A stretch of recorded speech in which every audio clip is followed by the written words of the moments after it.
It crept silently through ports and farmlands, cloaked in fleas and whispered fear. Before we had microscopes or even a word for pandemic, the Black Death arrived, changing everything it touched. But tonight, we won't rush through panic and plague. We'll walk slowly through cobbled streets, candle in hand, where silence echoed louder than screams and hope flickered like a dying lantern. This is not just the story of death, But of survival, of strange beliefs, of masks shaped like beaks, and of how the world went to sleep one way and woke up forever changed. If you find peace in quiet echoes of the past and the way history reshapes even our sleep, subscribe, tap the bell icon, and like this video for more tales that drift between fact and dreams. Let the weight of the world's oldest silence tuck you in. You begin not with a flourish, but with a ledger. You hold it in your hands and feel the gritty dust caught in its woven spine, the edges of the pages slightly frayed by a decade of entries, each line steady and unromantic. On the page is the record of a single day's movement in a caravanserai at the hinge between grassland and town. 24 sacks of grain, 2 bales of coarse cloth, 3 jars of oil, 1 crate of worked metal, 3 crates of unworked ore, 1 cracked and noted for claim at delivery, along with a list of animals watered, a count of caravan guards paid, and a brief disagreement resolved over the measure of a bolt. This is where you stand, at the level where trade is not an idea, but a set of small decisions and regular chores. The Black Death did not arrive as a banner on the horizon. It came folded into the ordinary, almost invisible, like dust that sifts from a bale when the cord is untied and the fabric sighs into the air. If you turn the ledger sideways, you see the shape of a route. There are days accounted for in careful columns, showing how long it takes to cross stretches of road without a well. Days marked for rest, when animals need their shoes reset, and days when travelers must wait for a letter of passage from a petty officer who prefers to be bribed in wool rather than coin. Routines make this world move. The cook stirs the same barley, the guards check the same bowstrings, the camels are loaded in the same order so that a man can reach the same knot without thinking. The animals wake before dawn and set off while the air still holds the cool memory of night. At midday, canvas is rigged for shade, and in the late afternoon, bolts are counted again, not because they have changed, but because counting is how people convince themselves that the world is still orderly. In this fixedness, a flea finds its way not because it chooses a direction, but because bodies and warmth and cloth gather at predictable points where time collects. When you step outside the compound where traders lodge, the steppe looks indifferent. Burrows pucker the ground where small animals live their unobserved lives, creatures whose habits did not begin with human movement and will not end with it. They nest, they groom, their fleas seek the next feed without reflection. For a long time, the path between animal and insect is a loop indifferent to humans. The loop changes only when human goods and rodent habitats overlap. When grain is heaped in a corner that is not well swept, when scraps find their way behind a storage chest, when a rat learns to treat a warehouse as its burrow. The vector is not mysterious if you lower your gaze to floorboards, to the line where the wall meets the packed earth, to the splintered edge of a barrel stave. These small places are the bridges, and you must teach yourself to notice them. Follow a caravan out of the yard. The pace is slow. It has to be slow because animals carry weight, and the road is full of small hazards. Stones that bruise hooves, patches of mud that look harmless but pull at the ankle when they give way. There is a man who walks ahead and sets the march with a staff. There is another who looks back and checks that the line has not stretched into a string of vulnerabilities. Each morning is similar to the one before it and to the next. This sameness creates a kind of safety that is not complete but is trusted because there is no better plan. A caravan stops where others stopped before because the well is reliable and because a family has made a living selling bread and beer at that roadside spot for 3 generations. You watch how a boy ties a rope from one animal to another and loops it twice around a peg. He learned that knot from his uncle. He never thinks of it as anything special. And yet what is a knot if not a way to transfer force along a line to make things hold together? Disease also holds to lines. At the coast, ships take over the work of distance. Imagine the quay at mid-morning, the wet wood of the pilings darkened by the high tide, the salt that whitens the surfaces where spray dries out of the sun. You can smell fish before you see it, and then you smell tar, and then the faint sweetness of fruit in season, and the harsher smell of hides. Warehouses stand with doors wide open to let air move through. Within, sacks are stacked on planks raised from the floor to keep them dry when water seeps under the door and to discourage rats. Nothing here is left to improvisation. Weights are calibrated. A man keeps a set of stones in a drawstring pouch for checking the scales. Tally sticks are notched with care and split so that 2 parties hold matching records. You see clerks place seals in wax, the way they learned from the clerks who came before them, press, lift, blow softly, and hand the tablet to a runner who knows which bench holds the agent for a particular house. You do not have to invent drama for ships. A merchant galley is not a story, but an object of maintenance. Every seam of its hull is watched. The bilge water is pumped daily. The oarlocks are greased. The oarsmen eat on a schedule. The purser accounts for biscuits, oil, water and wine with the kind of focus that makes life possible for others. This focus is boring by design because there is so much to do that cannot be delayed. A rat is not more than an annoyance here until it becomes a shortage or a spoiled cargo. Traps are set. Cats earn their keep.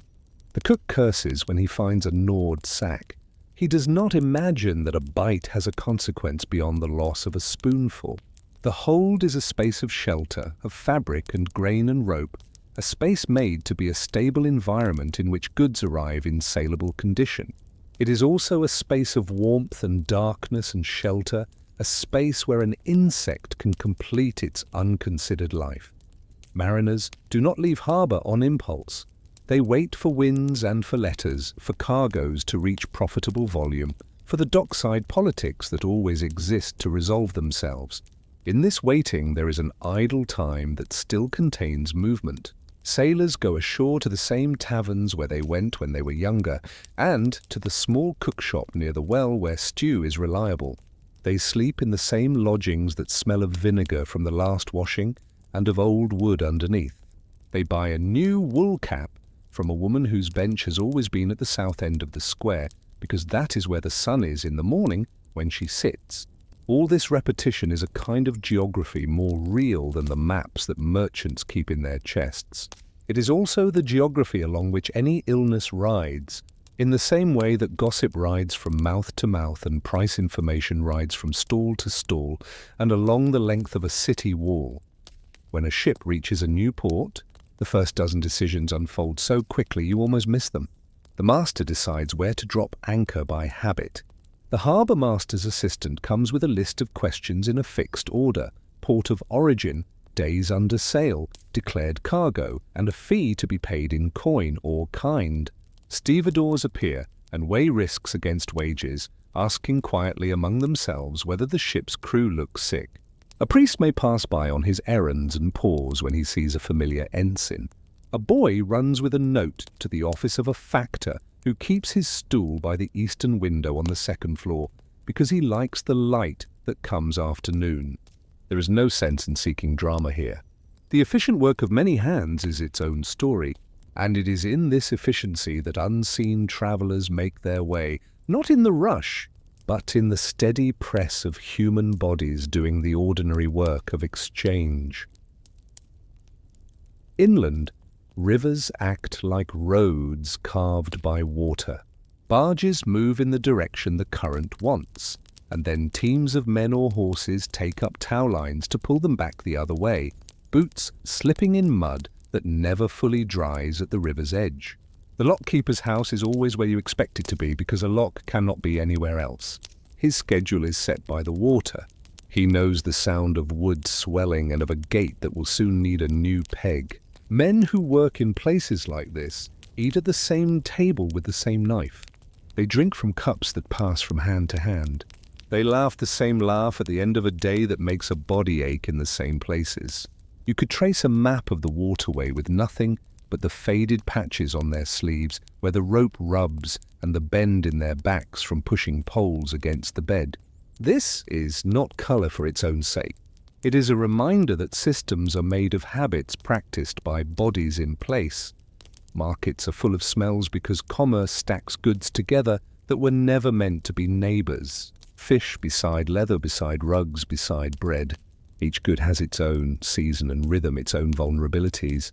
Grain is always a concern because it feeds not only people, but the creatures that live with people.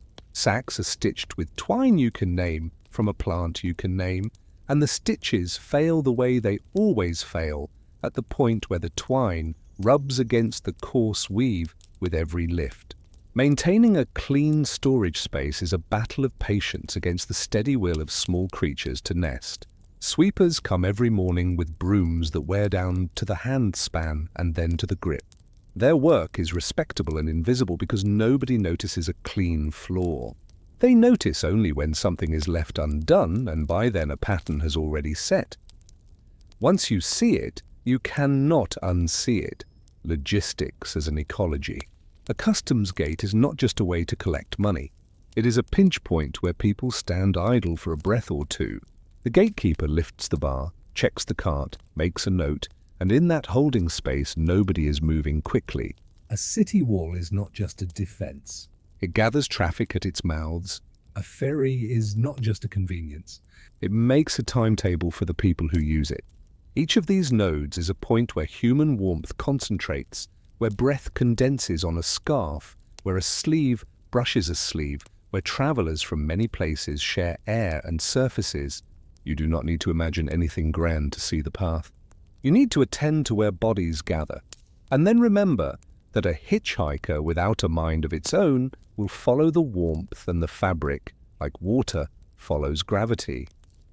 The first signs of trouble are administrative before they are dramatic. A clerk writes a margin note about a missing consignment. A harbour master draws a small mark next to the line for a ship that arrived light and sailed heavy, and then was not seen again when expected.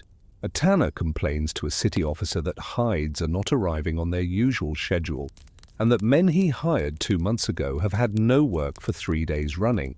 These small signals propagate through offices and workshops faster than proclamations. Prices shift a little, then more. A baker notes that a crew he sells to every Monday did not come this week. A priest observes that his alms chest is emptying more quickly because men are out of employment. You see the outlines of an event through absence long before you see it through excess. Even when illness is discussed openly, the responses are mostly adaptations of what already exists. Families decide to keep children indoors on market days. A boatman picks a quieter tavern. A money changer moves his bench to a doorway where the draft is stronger. A housewife burns stronger-smelling herbs when she airs out bedding. A guild enforces cleanliness more strictly because it knows how to enforce rules about workbenches and tools, but does not yet know how to understand air. These changes have mixed effects. Some keep a few from harm. Some do nothing measurable at all. Yet they tell you that people are not passive in the face of what they cannot fully see. They adjust within the limits of their knowledge, and knowledge is made of the tools you have at hand. By the time deaths are counted, the paths are already laid down.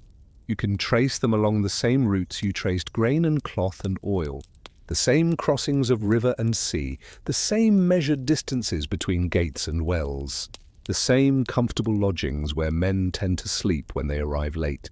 The hidden thing that travels them needs none of the documents you need, pays none of the tolls, answers none of the questions at the gate. It moves because people must move to live, and because systems designed to make movement reliable cannot easily stop when reliability is what feeds and clothes households. You do not blame the caravans or the galleys or the granaries. You understand that they are the bones and muscles of a living economy, and when something slips into that body, it circulates not out of malice but because circulation is what bodies do. You end where you started, with a ledger. The entries are tighter now, reached by a hand that hurries at the end of a week, made long by shortages and arguments and grief. The scribe adds a note about the absence of a porter named J, leaves a space where a seal should be, and presses his lips together for a moment before sand is sprinkled over ink that must dry before the book is closed. It is not a grand ending. It is one man finishing a task so that he can do the next task required to keep a place functioning. Here, in this last dull act of a long, dull day, you pause and ask quietly, if habits gave the pestilence the lines it needed to move, which habit, adjusted by a finger's width, might have bent its path enough to matter? The next portion of the story moves forward along dates, because dates are how administrators talk to one another across distance. Messages travel with riders who do not stop except to change horses, and with shipmasters who agree to carry letters folded into packets with merchants' accounts. You can open those letters now, in your mind, and read how the words carry a particular tone. Businesslike, alert, but presuming continuity. A factor writes of prices and then in 2 lines adds that in a coastal town, men have fallen ill in a way that is unusual. He advises caution in docking, and then he continues to discuss a timber shipment. The caution is nested within obligation. Contracts do not end because a sentence in a letter notes a fever. People still need bread and oil and cloth. And that necessity keeps the lines moving, even as some begin to look more closely at the faces of the men who come down the gangplank. In a northern bay of the Black Sea, siege lines once wrapped around a port whose warehouses were full, because even during conflict, commerce does not forget itself. The siege engines sat at measured intervals because engineers understand arcs and weights, and the trench lines reflected the practical distances for moving men and supplies from one point to another without wasting effort. Inside the walls, routine continued under strain. Clerks still counted bolts, and granaries still retained their schedules for opening and closing, because a city that stops doing these things loses itself more quickly than one that keeps on doing them while it can. When sickness appeared in the camps and in the streets, it did not announce a change in the rules of war. It announced confusion in scheduling, a watch that could not be kept, carts that did not reach the ditch, a night when men were too tired to stand. The disease took advantage of siege logic because siege logic channels people into predictable concentrations. From that region, ships carried more than news. The men aboard did not always know they were bringing the enemy within the hull. They carried goods that were listed, and they carried the invisible as a consequence of proximity to bodies and warmth and fabric. A master navigates by stars, but he lives by the clock of work, and his daily orders are unchanged by an invisible passenger. A ship leaves when the tide is right, when the wind agrees, and when the cargo is aboard and the fees are paid. On deck, men coil ropes, oil leather, and check lines with fingers that know the feel of fiber under tension. Below deck, the merchandise rests as the owners intend, protected in the manner that keeps fortunes safe against weather. There is a strictness to such practices that does not admit much of the sudden or the improvised. It is that strictness which brings the ship into one port rather than another, and then on to the next, according to sheets of expectation agreed upon in words and in coin. When a harbour in the Western Sea begins to notice something that it tries to name, the naming follows a structure.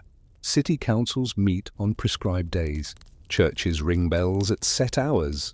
Physicians trained in the scholastic manner organize observations in a way consistent with their master's teachings. Guilds convene to reaffirm their rules for cleanliness and conduct. The initial measures are amplifications of those rules. Officials order streets to be swept more frequently. Butchers are warned more sternly not to discard waste near water sources.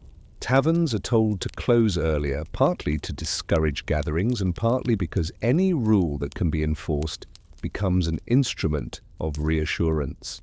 You can see the minutes of these meetings recorded with ink that dries at its own pace, and you can see the ordinances posted at the gate where people pretend not to read and then read carefully when their neighbors are not watching. Continuity is a comfort. It is also, in this case, a channel through which the illness moves, because orders delivered according to the old protocols do not yet understand the new thing they face. Up the coast, across the channel and along river mouths, other ports are linked through the same logic. A ship bound from one to the next carries the memory of the last in its crew's conversation and in its harbour records. You imagine the man who checks his chest of letters and compares his own notations with the ones in the public books. He notices that 3 ships expected from the south have not arrived. He notes that a ship put in light, having thrown cargo overboard in rough weather, or so the master claims. The man is not a romantic.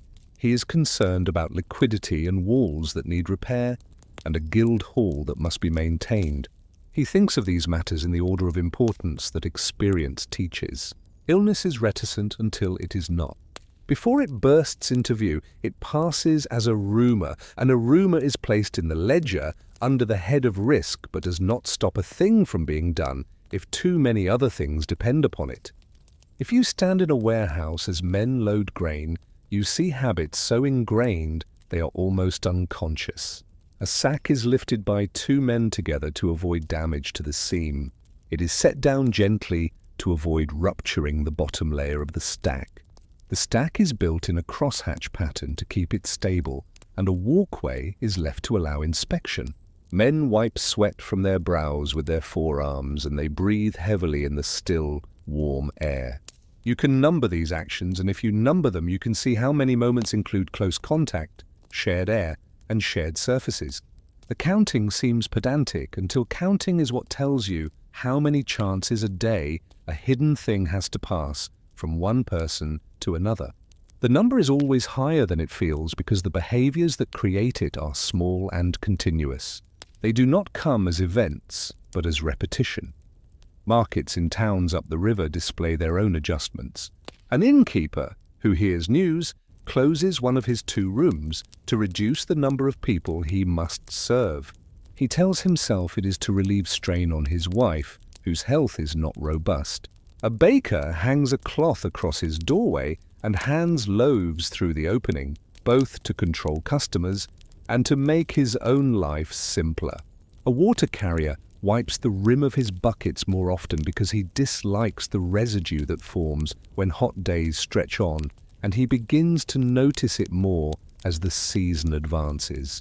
These actions have a double nature, both practical and symbolic. They are practical because they alter the geometry of contact by small degrees. They are symbolic because they tell the actors that they are not helpless. Even when they do not halt anything, they matter because morale is a kind of infrastructure too. Funerals change before proclamations catch up.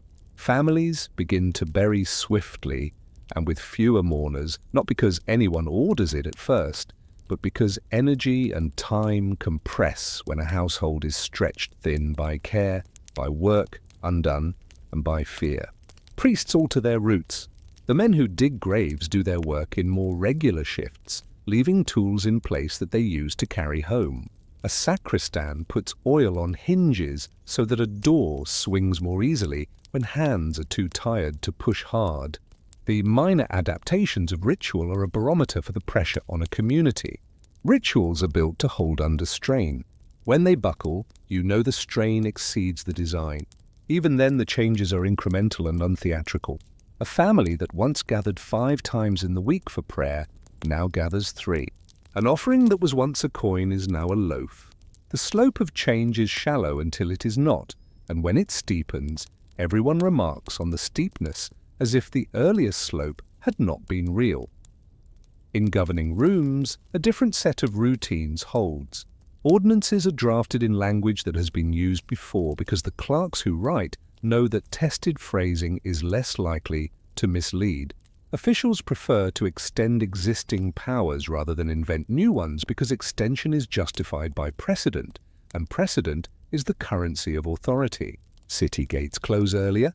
Guards are posted to check for strangers whose presence can be taxed, restricted, or, in the anxious mode, prohibited. Strangers are always suspect under stress because they are easier to regulate than neighbors. So officials watch the roads and the harbors, not because locals are blameless, but because strangers can be stopped at a convenient line. Here, the movement of disease laughs at the line because it rides on the very goods and people that the city cannot afford to deny entirely. A ship with grain is a problem if it carries sickness. It is a problem of a different and equally dire sort if it is turned away and hunger follows. By the time inland towns report irregularities in tax receipts and guilds, note that apprentices are missing. The roots are well established.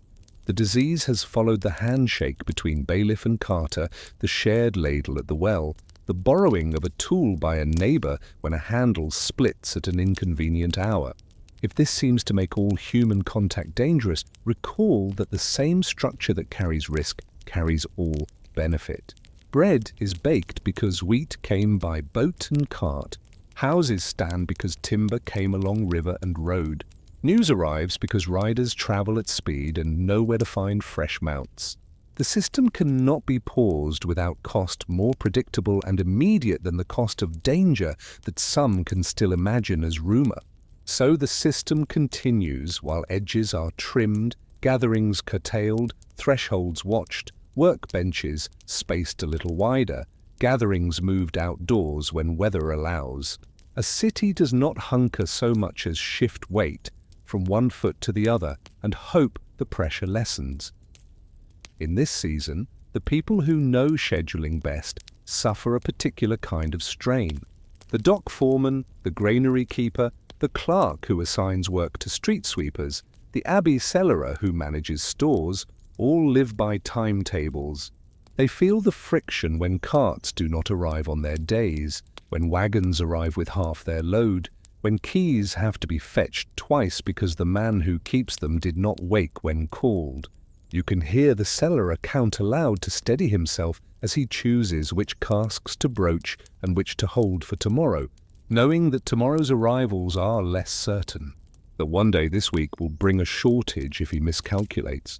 His discipline is not glamorous, but it is the discipline that prevents panic from finding an easy home, because panic loves emptiness and disorder. So he counts, so the foreman counts, so the clerk counts, so the keeper measures and writes even when heat rises behind the eyes. Travelers who must keep moving adapt with a traveler's instinct. A messenger carries 2 scarves, one to wear, and one to wrap and moisten against dust, and he begins to change them more frequently. A woman who sells apples from a basket chooses a spot with a cross breeze rather than the foot of a stair where customers used to linger out of the sun. A boatman sleeps on deck instead of in the bunk room when weather is fair, telling himself he prefers the stars to the snores. These are not dramatic acts of survival, but they are acts, and they are what most people can do within the frame of their obligations. Obligation is the master in a time like this. There are debts to pay and mouths to feed. You work because the day expects you to. You modify what you can and bear what you cannot, and most days the line between the two is thin.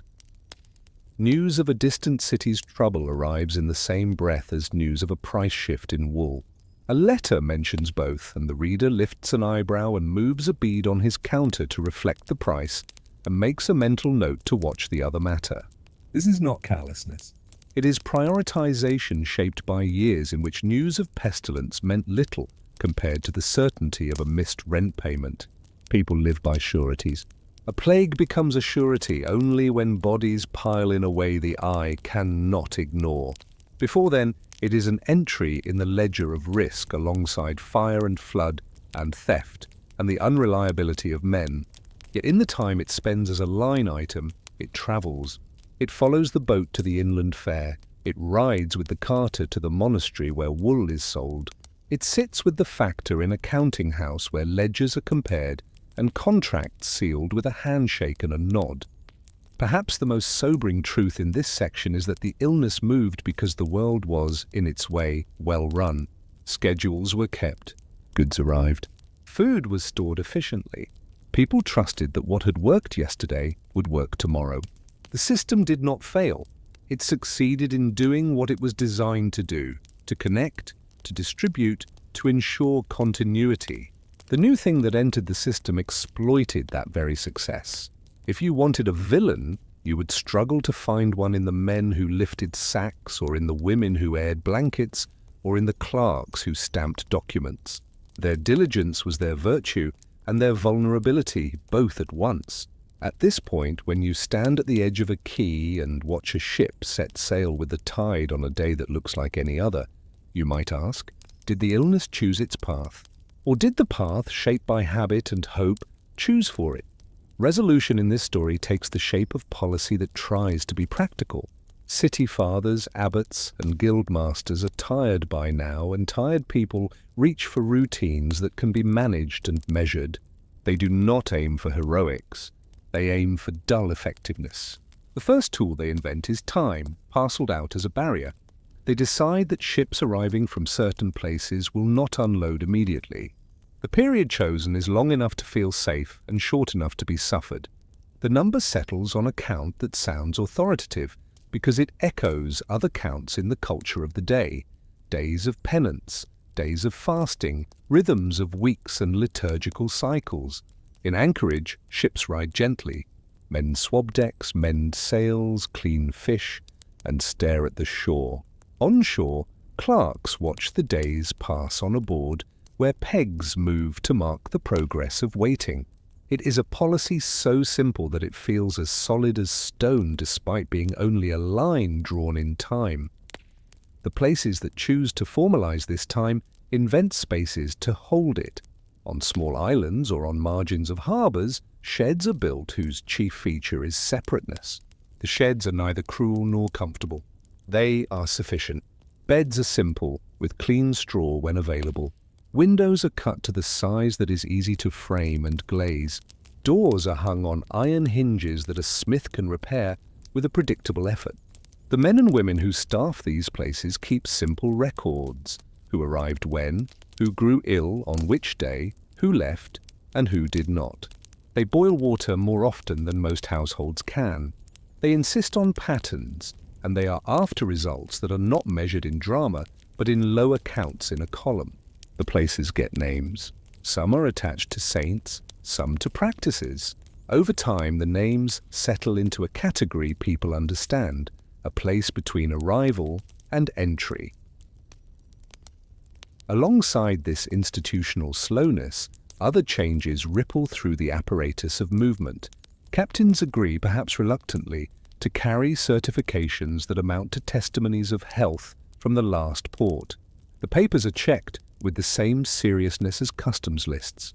The checking is ritualized with a place for a seal and a place for an official's mark. This seriousness makes the practice workable because it fits into a familiar mode. Show your document, get your permission. When the system works, an arriving crew is either allowed to proceed or told to wait, and both outcomes are normalized. The boredom of waiting is a weapon here, one that asks little of anyone but patience. The invention is simple. Its power is that it is not heroic, but thorough. Inside cities, watches are posted with different duties. Some watch doors instead of walls, some record names. Some carry messages about who is permitted to pass and who is not.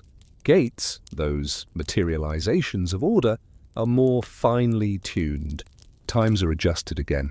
Markets shift hours so that buying and selling occur in air that moves more freely, or in smaller crowds spread over more days. A butcher takes 2 days to sell what he used to sell in one.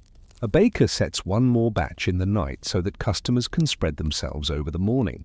The arrangement is not perfect and it tires everyone, but it replaces one kind of problem with another kind that honed habit can manage. Households create their own domesticated form of quarantine. A room is set aside when a room can be spared. Bedding is changed more often. Utensils are kept separate for the person who coughs, not because anyone knows about microbes, but because it feels reasonable to reduce sharing when sharing makes people uneasy. A pot of water simmers for a longer part of the day. A cloth is propelled over surfaces more often, dipped in hot water and wrung. These practices comfort as they alter probability. They are not nothing. In many households, they require sacrifices of time and fuel that are keenly felt. The cost is borne because the calculus of threat and care leans toward the investment. Some trades adapt by design. Rag pickers and skinners, those who live one step from refuse or from the first stage after a life ends, are told to work in certain places and at certain hours. They are paid to remove what others do not want to touch, and their work of removal acquires a schedule precise enough to be predictable. By scheduling, a city reduces mingling at random times in random places. A commission of practical men, sweepers, scavengers, and the overseers who get them paid meets to decide routes, hours, and dumping grounds. They draw their plans with charcoal on boards and argue about how long it takes to traverse a street when the market is in session. They are not philosophers, but they understand flow in their bones. The plans they draft turn out to matter because they turn crowds into streams that do not cross as often. The change reduces friction, and less friction can mean fewer opportunities for contagion. Guilds instruct their members in measures that are familiar yet newly charged. A tanner keeps his yard cleaner. A baker trims the tail of his queue because it hangs into dough. A barber surgeon washes his bowl more frequently and changes his bandages at set intervals rather than when it feels right. The habits become rules because rules are easier to check. An inspector passes by, glances at a floor, at a bench, at the way tools are set when idle, and knows in an instant whether the rules are being followed. Fines are levied for failure not because the money will fix matters, but because fines coerce attention. Attention is a resource in a city. Most people have too little to spare. Fines purchase a small wedge of it for public purposes. Religious houses adapt their hospitality with a form of triage that is uneasy at first and then becomes procedure. The guest house assigns distant rooms to the recently arrived and closer rooms to those who have already stayed a number of days. Meals are taken in different places on different days. A brother whose duty is to wash linen becomes central. He measures soap and wood and water with a precision that would surprise you if you had not already learned how much turns on account well kept. Churches alter how the faithful approach. Lines are marked in sanctuaries the way lines are marked in guild halls, not with paint, but with benches shifted and rails moved, with the small architecture that tells bodies where to be. There is reluctance, then acceptance. And then the new arrangement settles like a new piece of furniture that at first seems out of place and then is simply part of the room. The countryside around towns is pressed into a new role as buffer. Outlying fields host storage that once sat within walls. Sheds are built along secondary roads where goods can be set for a time before entering the city. The sheds are crude but adequate, with doors that close reasonably tight and roofs that shed water. A watchman sits with a brazier and a ledger and marks arrivals and departures, both to control pilferage and to keep the time that is now policy. These little installations dot the approaches like punctuation. They slow the sentence of commerce without stopping it. The men who mind them are chosen for reliability more than strength. They are paid enough to keep them in place, and they are visited enough to keep them honest. The system is cumbersome and unglamorous, and yet by such means, a city buys itself a measure of safety without starving itself. Not all measures are of this sort. There are, inevitably, blunt acts, cordons enforced by men with spears, orders that people shall not leave or enter certain districts. When these are used, they are resented and their effectiveness is mixed. They work best where geography cooperates, at a bridge or a gate. They work poorly where paths are many and ground is rough. The men who enforce them are given bread and ale and told to do a duty that is both simple and thankless. Some take to it with a petty man's joy in rule. Others perform it with the weary care of those who know suffering on both sides of a line.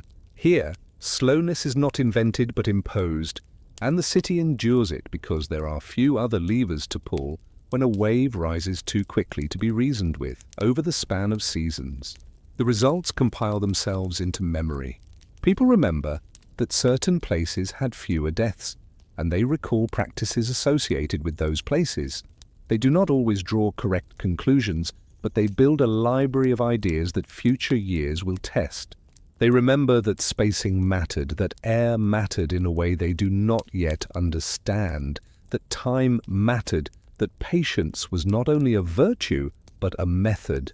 They remember, too, that the burden fell unevenly on those who carried water and wood, On those who cleaned, on those who minded doors and kept records, on those who stayed at posts so others could stay in beds.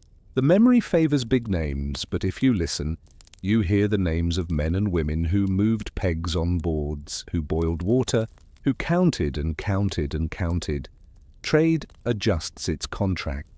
A clause appears in agreements about delays for reasons of sickness. Port charges are recalibrated to allow for waiting.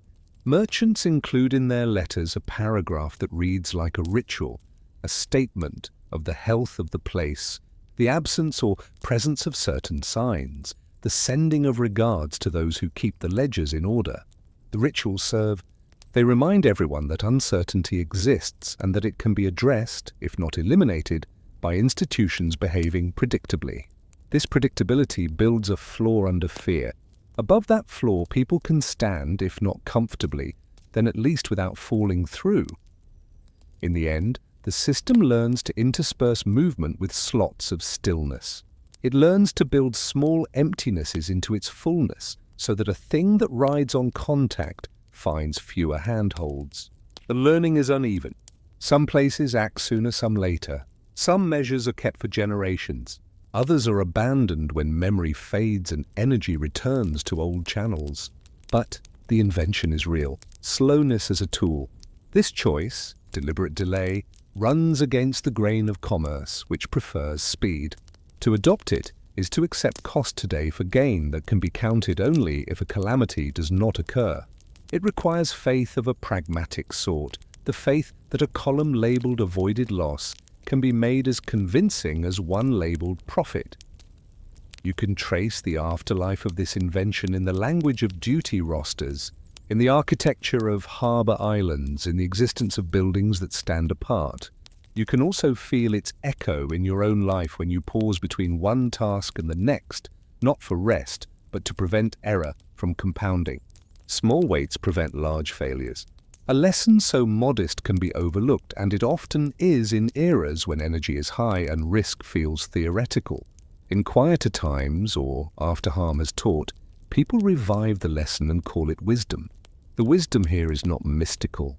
It is numbered in days and measured in rooms and felt in the dull ache of men and women who staff checkpoints on cold nights. As you close this first story, you are left with an image of a ship standing off a harbour, riding at anchor, while gulls cry and a light chop slaps the hull. And on shore, a clerk moves a peg on a board from one hole to the next to mark another day past. The clerk does not feel heroic. The men on the ship feel bored. The city feeds its people because barges still move and bakers still bake, now on adjusted clocks. The pestilence still exists. Nothing here is a cure. And yet, as days collect behind the waiting, as routes are adjusted, as rooms are set aside, as habits are nudged, you sense the margin by which harm can be lessened. You wonder, as you look from the shore to the ship and back, how much of history is made by the people who learn to wait at the right moments, and how often do we notice them compared to those who moved the fastest? You wake before dawn because the bells tell you to, not because you slept well. They ring out the same way they always have. First, the thin, quick bell in the small turret, then the deeper one that hangs in the tower, and their sound drifts along the roofs as if nothing has changed. In the courtyard, frost clings to a bucket, and a broom is propped in its usual place, stiff with last night's damp. You notice what you always notice: the grain measure by the wall, the door bar that sticks when it swells, the ash you meant to sift for lie and forgot. This is how a day in a city begins, even in the year when the pestilence settles into the alleys like a fog that does not lift. You go to the well because water is needed, and the well is where mornings begin, but you arrive to find a new rhythm there. The rope is held by fewer hands and the voices are quiet. Someone has chalked a line on the stone to mark a place to stand. You wait, drawing your cloak close because the rising leaves a gap under your collar, and you watch the bucket descend, the rope paying out in a familiar squeak that sounds too loud in the pale light. Across the square, shutters open and close with a soft thud. A baker who used to wedge his door wide now leaves it half closed and hands loaves through the gap. The smell of bread is reassuring in its sameness, as if yeast could argue with sickness. You see the baker's boy raise a cloth to his face when he laughs, perhaps to hide missing teeth, perhaps because he has been told to do so. Habit and caution become indistinguishable when repeated enough. At the cheesemonger's bench, a knife is wiped more often, and the old woman who sells sprigs of herbs wraps them more tightly than before. Prices are not shouted. Instead, they are spoken in the voice you use when you are embarrassed to mention grief. You carry your small purchases home in the same basket that served last year and the year before, the handle polished by your grip, the weave frayed where the thumb rubs. Everything you can control remains the same shape, and the changes fit themselves into that shape like new patches on an old cloak. When you return, someone has swept the step. It could be your neighbor, the one who cannot keep from tidying shared spaces even when there is little to be gained, or a passerby who cannot bear a scatter of dirt at a threshold. Inside, the order of tasks is stubborn. Sweep the hearth, set water to warm, lay out the board if there is to be chopping. The knife is the same one your father sharpened with a stone while he was still strong, the handle worn to the smoothness of a river stone, the notch near the hilt where it was clamped to be mended. You cut bread with the same care because you do not know if there will be a loaf to buy tomorrow. The pestilence has a way of teaching caution even to those already cautious. You apportion and save the heel, as you always do, for someone who prefers the crust. These small devotions to family are the frame within which fear sits like a very quiet guest. On the street, the city's rhythm has gone from a walk to a cautious shuffle. The cart that sells cooked pea porridge still moves at noon, and you see the steam rise from the lid when the seller lifts it, but fewer wooden bowls are set out on his shelf. He scrapes the rim of one with his knife, not terribly clean, and then rubs it with a cloth you would not want to use to wipe your face. You consider and walk on because you have your own pot and your own spoon at home. The public latrine by the bridge opens and closes on a new schedule.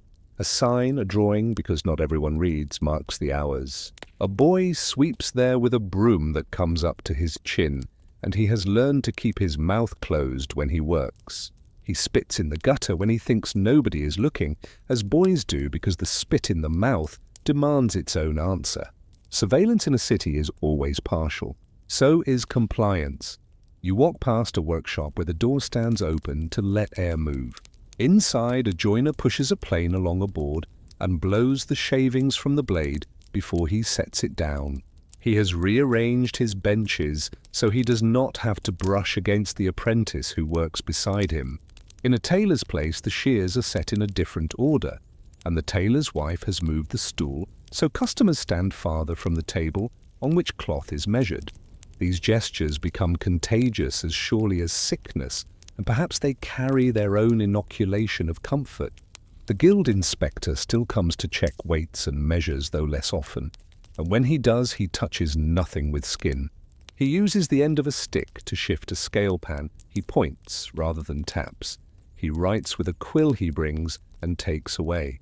The notary at the corner, who once wrote wills on market days to supplement what he earned drafting contracts, now writes little else. His seal is worn from being pressed into wax over and over, and he keeps the seal string in a pot of oil so it does not fray with use. He has learned to cut small squares of wax ahead of time so that he can move faster when a line forms. Afternoons carry a different quiet. Children are kept indoors, their play shifted to the counting of stones, the telling of stories, the small stitchery that keeps hands and minds from idling into mischief. In houses where the pestilence has not yet entered, the talk keeps to prices and recipes and the state of the stair that creaks. In houses where it has, the talk becomes whisper and prayer. A woman, weary from a night that did not let her rest, takes blankets to the gallery to air them, because that is what her mother taught when anyone was ill.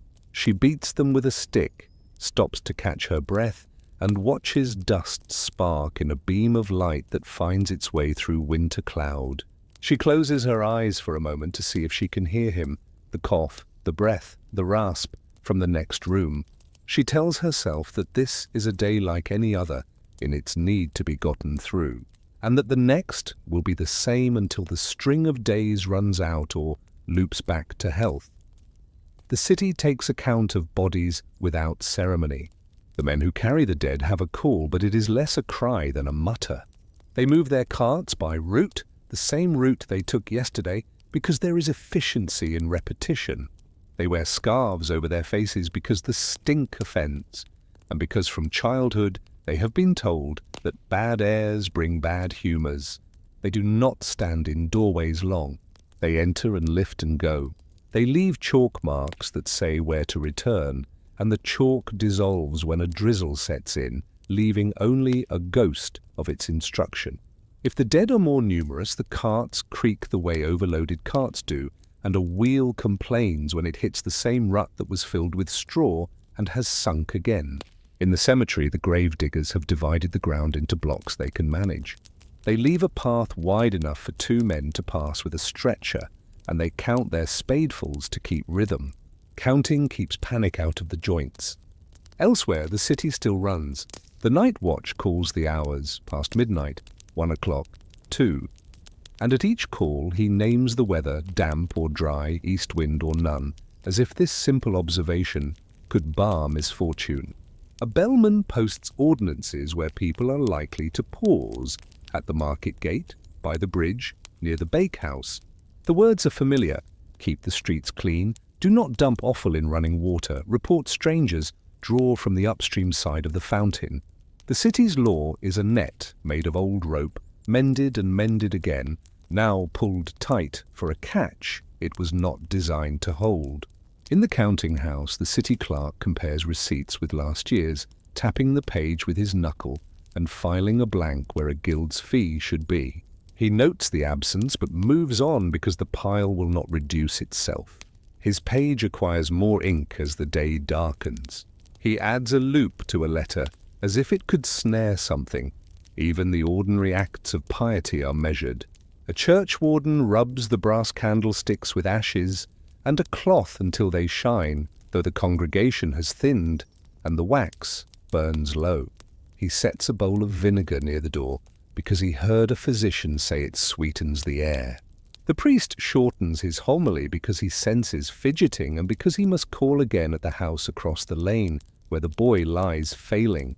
A woman kneels and prays not at her usual spot, but a pew back, because she has seen that when the door opens, the draught bends toward her accustomed seat. She has never thought about drafts before. A habit made of wood and wind becomes a calculation of breath. Dinner time comes and you notice the economy of gestures in a household under strain. Bowls are set with more space between them. A pot is lifted with a cloth because hands are not as steady as they were. A single onion is chopped fine to flavor the meal rather than sliced thick, and the slices are savored when they appear. You speak in the steady voice people use in danger, not to lie but to deny the upwelling at the back of the throat. You tell a story you have told before, something harmless, and the telling calms you because it ticks through its parts like a rosary passes bead by bead beneath a thumb. You clear the board and set the bowls to soak, adding ash to grease because you do not know when you will have oil to spare again. Small, thrifty acts become a way to be present. At dusk, the city draws its breath. Shutters close. Lamps are lit earlier because darkness feels heavier. The watch walks again, and a dog barks because dogs bark. The laundress, who has been sitting with her head in her hands, rises to fold a shirt, finally dry. It smells of the place where it hangs, and of the lie that took the dirt and left the cloth rougher than last season. In upstairs rooms, women sew by the hearth, the thread catching light, the needle pricking a finger now and then.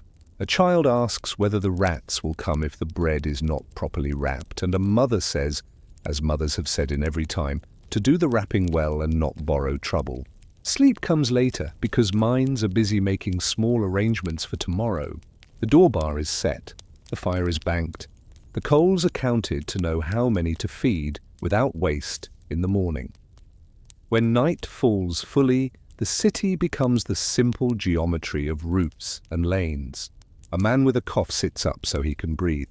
A midwife walks with a little lantern and a bag, called to a house where a birth must not be delayed. She passes a corner where the stone is worn from centuries of hands brushing it on their way, and she reaches for the stone without thinking because the touch says she is not lost. She ties her scarf more tightly because the air layers. The streets smell of damp and smoke and something older that clings to walls. An hour later, she will set her bag down on a table and wipe her hands with vinegar and water, giving the bottle a little shake because the sediment clings to the bottom if not stirred. Her work goes on because the human schedule goes on even when other schedules falter. You think of the city as a breathing animal that has learned to breathe shallowly to avoid pain. The thing that keeps it alive is not a single heroic act, but the sum of small continuities. Bread baked, water drawn, shutters set, bells rung, dead buried, laws posted, weights checked, stitches made, oil conserved, floor swept. You do not pretend that this routine saves everyone. You observe that without it, too many would slide into the hole that fear opens. You wash your hands in a bowl, holding them in the warm water a little longer than necessary, not because it will change the course of a sickness you cannot see, but because it changes your state from cold to warmth, from rough to smooth. As you blow out the lamp, You listen to the city settle into its night, and you wonder, as your own breath slows, in a time when the extraordinary arrives uninvited, how much of survival is won by ordinary movements repeated until they become a shelter? The next morning takes you into the arrangements a city makes when ordinary supply sags. You begin at the bakehouse because bread is the hinge upon which worry swings. The ovens, 3 in a row, beneath a long tiled roof, fire at dawn and at mid-morning now, an extra cycle despite the cost of wood. A clerk with a slate marks sacks of flour received, names of millers, and the weight of loaves produced. He rubs the slate with his sleeve when chalk dust builds, and he squints when he writes a name unfamiliar to him because new hands have appeared with old tasks. The baker weighs loaves in front of customers, sets them aside when they fail the measure by a finger's width, and mutters at the waste that follows from haste. The guild's rule about weight is enforced more strictly in lean time. Standards become the railing you grip when the stairs pitch. At the door, a woman counts out coppers and adds a prayer to the tally, not because the baker will honor it, but because prayer in public is a way to ask your neighbors for pity without meeting their eyes. At the grain yard, the city opens and closes the gate by the hourglass. no one argues with sand. A watchman turns the glass and hangs a wooden tag when the hour is over, and the men outside the gate see the tag and accept it because bricks and schedules are more persuasive than speeches. The grain smells sweet at first and then begins to smell of storage. Rat boards stand like defensive works at the base of the stacks, and you can hear a scrabble now and then despite the cats who keep their post, lean from work, their tails flagging as they move. A boy is set to clapping 2 boards together every quarter hour, a sound that carries farther than his voice. His hands redden with the repetition, but he is proud to be counted upon. If you follow a water carrier on his rounds, You learn how care is performed in public. He moves from fountain to fountain with the same step, his yoke across his shoulders, buckets worn smooth where they rub. He dips the bucket from the upstream side as instructed. He covers the buckets with cloth when he walks through busy places, not because he minds dust, but because people say it is safer, and saying so keeps the peace. He is paid in coins that are wiped on cloths, sometimes offered in tongs by the cautious. He shrugs and accepts because he prefers payment in any form to no payment. His day is governed by the path that avoids crowds where he can, though some crowds cannot be avoided. Markets that still open, lines at doors where charity is given, the edges of churches when bells call a swift service. He knows which alleys are quicker, which stairs are less steep, and he chooses routes that spend strength wisely, because strength is rationed like bread. Care at home is a ledger without ink.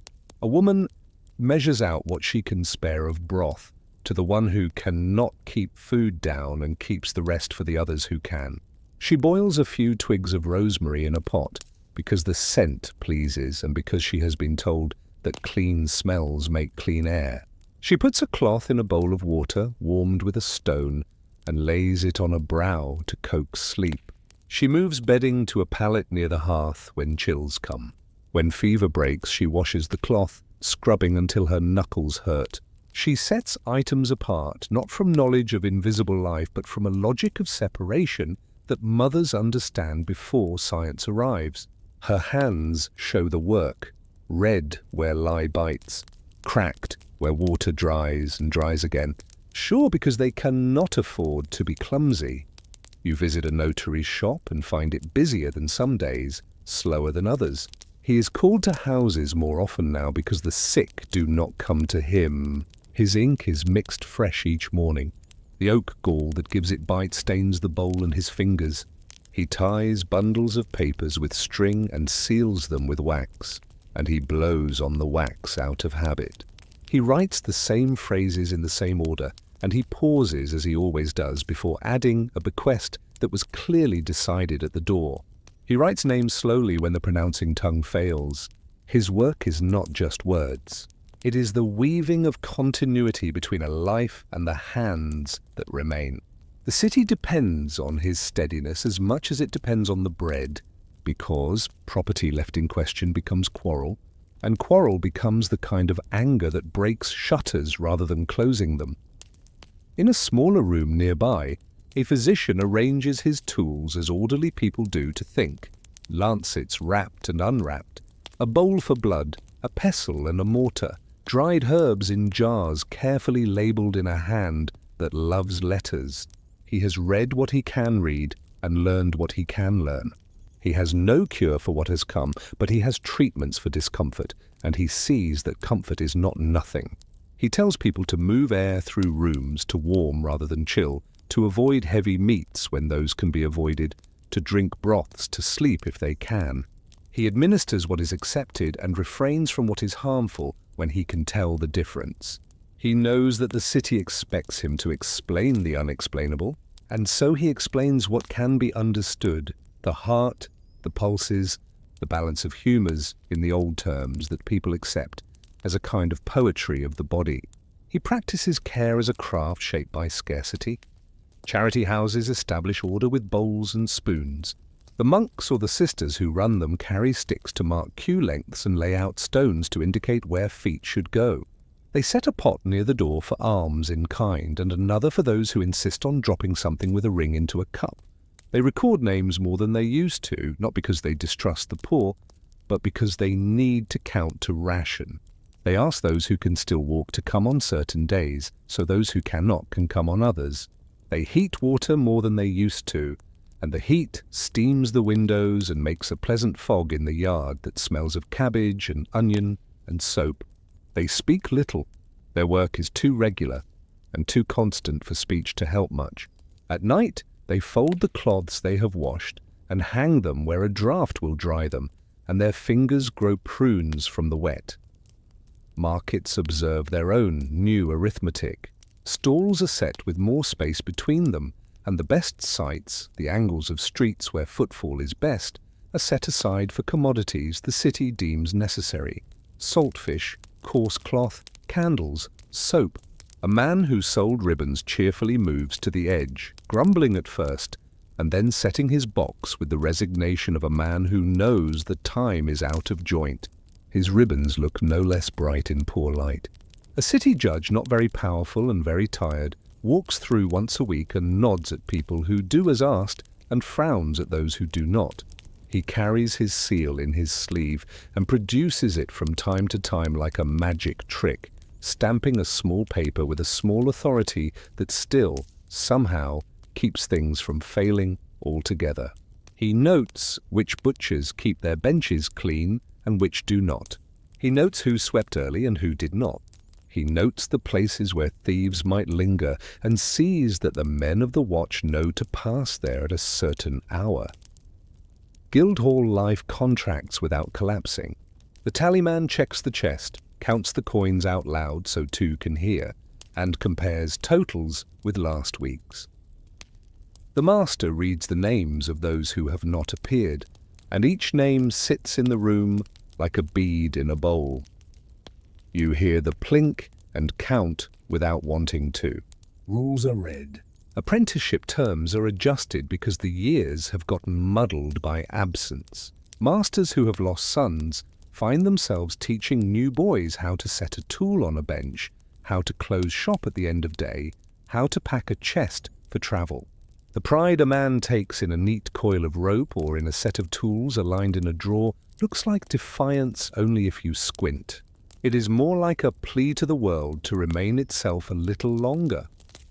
In the back streets where travellers lodge, the work of being careful is measured in broom strokes and in the number of times a pot is scrubbed. The keeper of a low house changes straw more often. He makes a point of burning it at the end of the lane, where the wind carries the smoke away. He sets a stool outside for those who would rather sleep in the air. He makes a rule that goods must be placed on a bench rather than the floor, and watches that it is followed. He discovers that some prefer rules to the lack of them, that being told what to do spares the mind from inventing safety anew each time.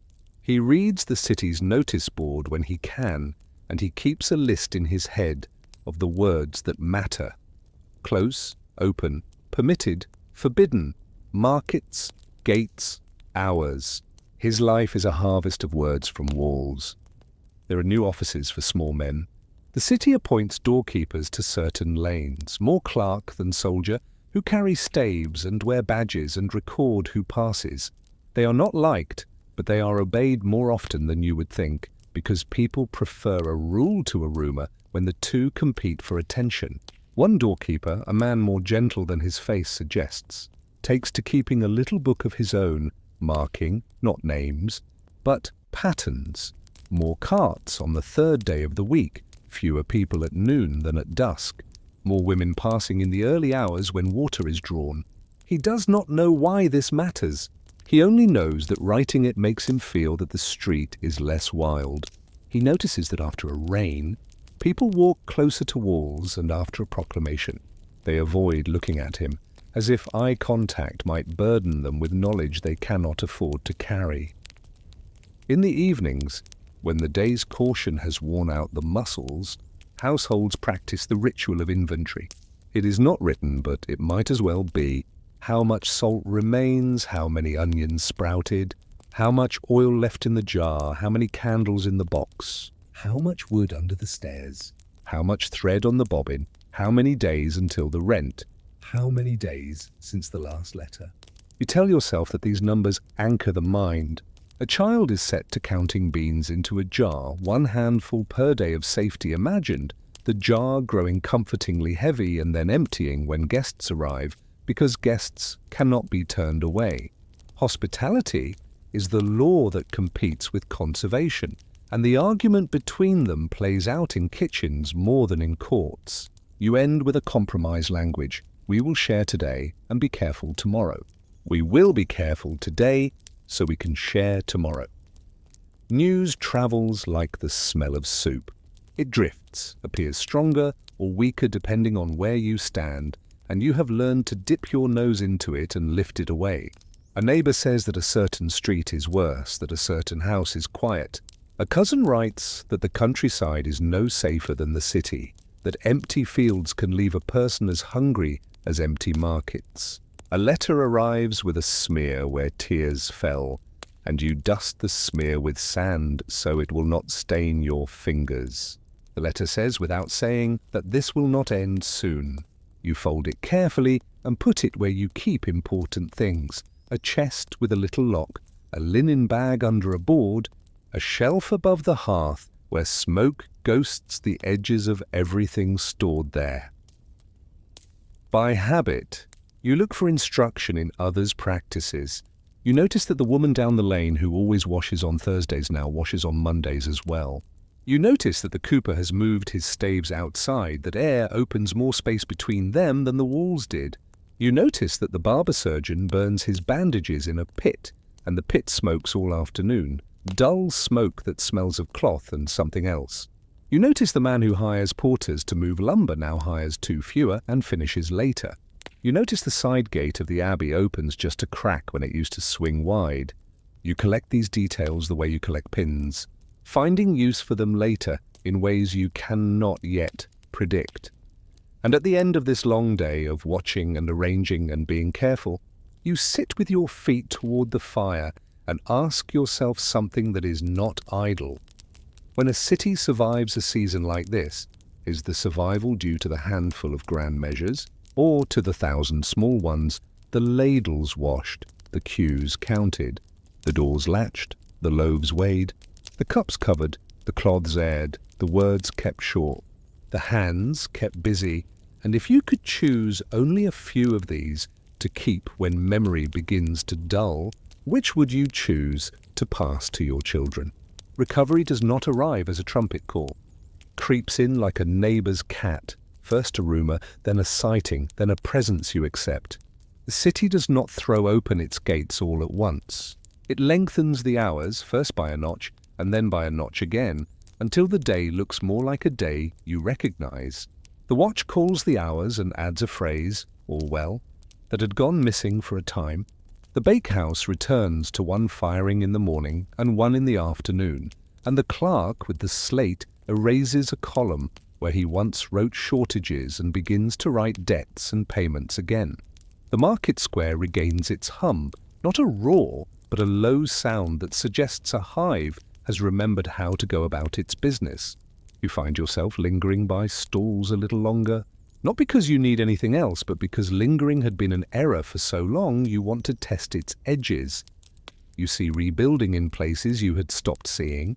A mason inspects a crack that lengthened over a season when carts varied in their passing. He fetches a string line, squints along it, and decides to repoint. He grinds lime, mixes mortar, works a little each day. His movements are deliberate because nothing is gained by haste. A glazier measures for panes where cloth had been stretched over frames. The light falls differently through glass than through linen, and rooms brighten in a way you had almost forgotten. A cooper sets hoops on a barrel and hums because the song his hands know has returned with the rhythm of work. Even the sound of nails being hammered back into a doorframe is a comfort, a small percussion that says wood is being persuaded back into obedience. Wages shift, and the shift has weight.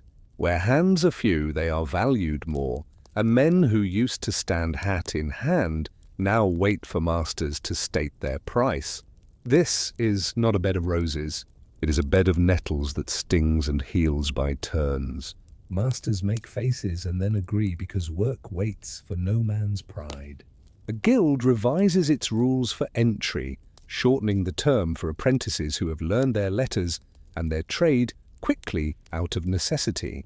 Women who took up tasks when men were ill or absent continue to do some of them, no longer as substitutes, but as names on the roll. The roll itself is rewritten in a neat hand, where a heavy hand had made blots during the worst days. You see the city writing itself back into legibility, burial grounds settle into grass again. The grave diggers turn soil and sow seed, because ground wants to be covered, and a city wants to cover its scars with whatever quiet it can grow. A carpenter mends the beer that's split under weight and weather. The bell ropes are checked and replaced, and the bell ringer oils the pulley where it wore a groove. He pulls the rope to test the swing and smiles when the sound is full and untroubled by scrape or rattle. In churches, candles burn a little longer because light is a balm and wax is more plentiful. A brother who had made vinegar by rough method refines his craft. A barrel dedicated, a cloth draped just so, measures kept. The vinegar once used to sweeten air now sweetens food again, and the double duty lingers in the nose as a lesson you taste. City fathers who muddled through draw up laws with the confidence of men who have suffered and survived, and you see both caution and hope in the ink.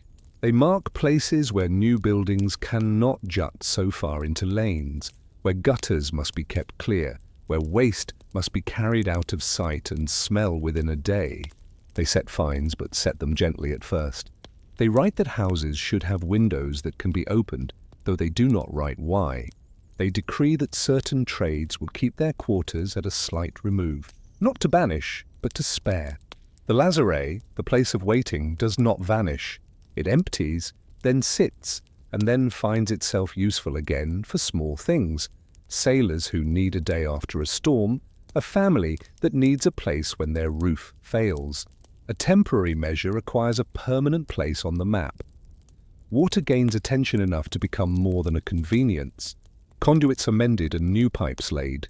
Where a fountain spout had spit, it now flows smoother, and a trough is set slightly lower so children can reach without dipping their arms into the mouth. A mason cuts a channel to carry overflow away from a place where it used to puddle and turn to slime. In some places, wooden pipes are replaced by lead, and men debate the merits without the knowledge that would have altered their choice.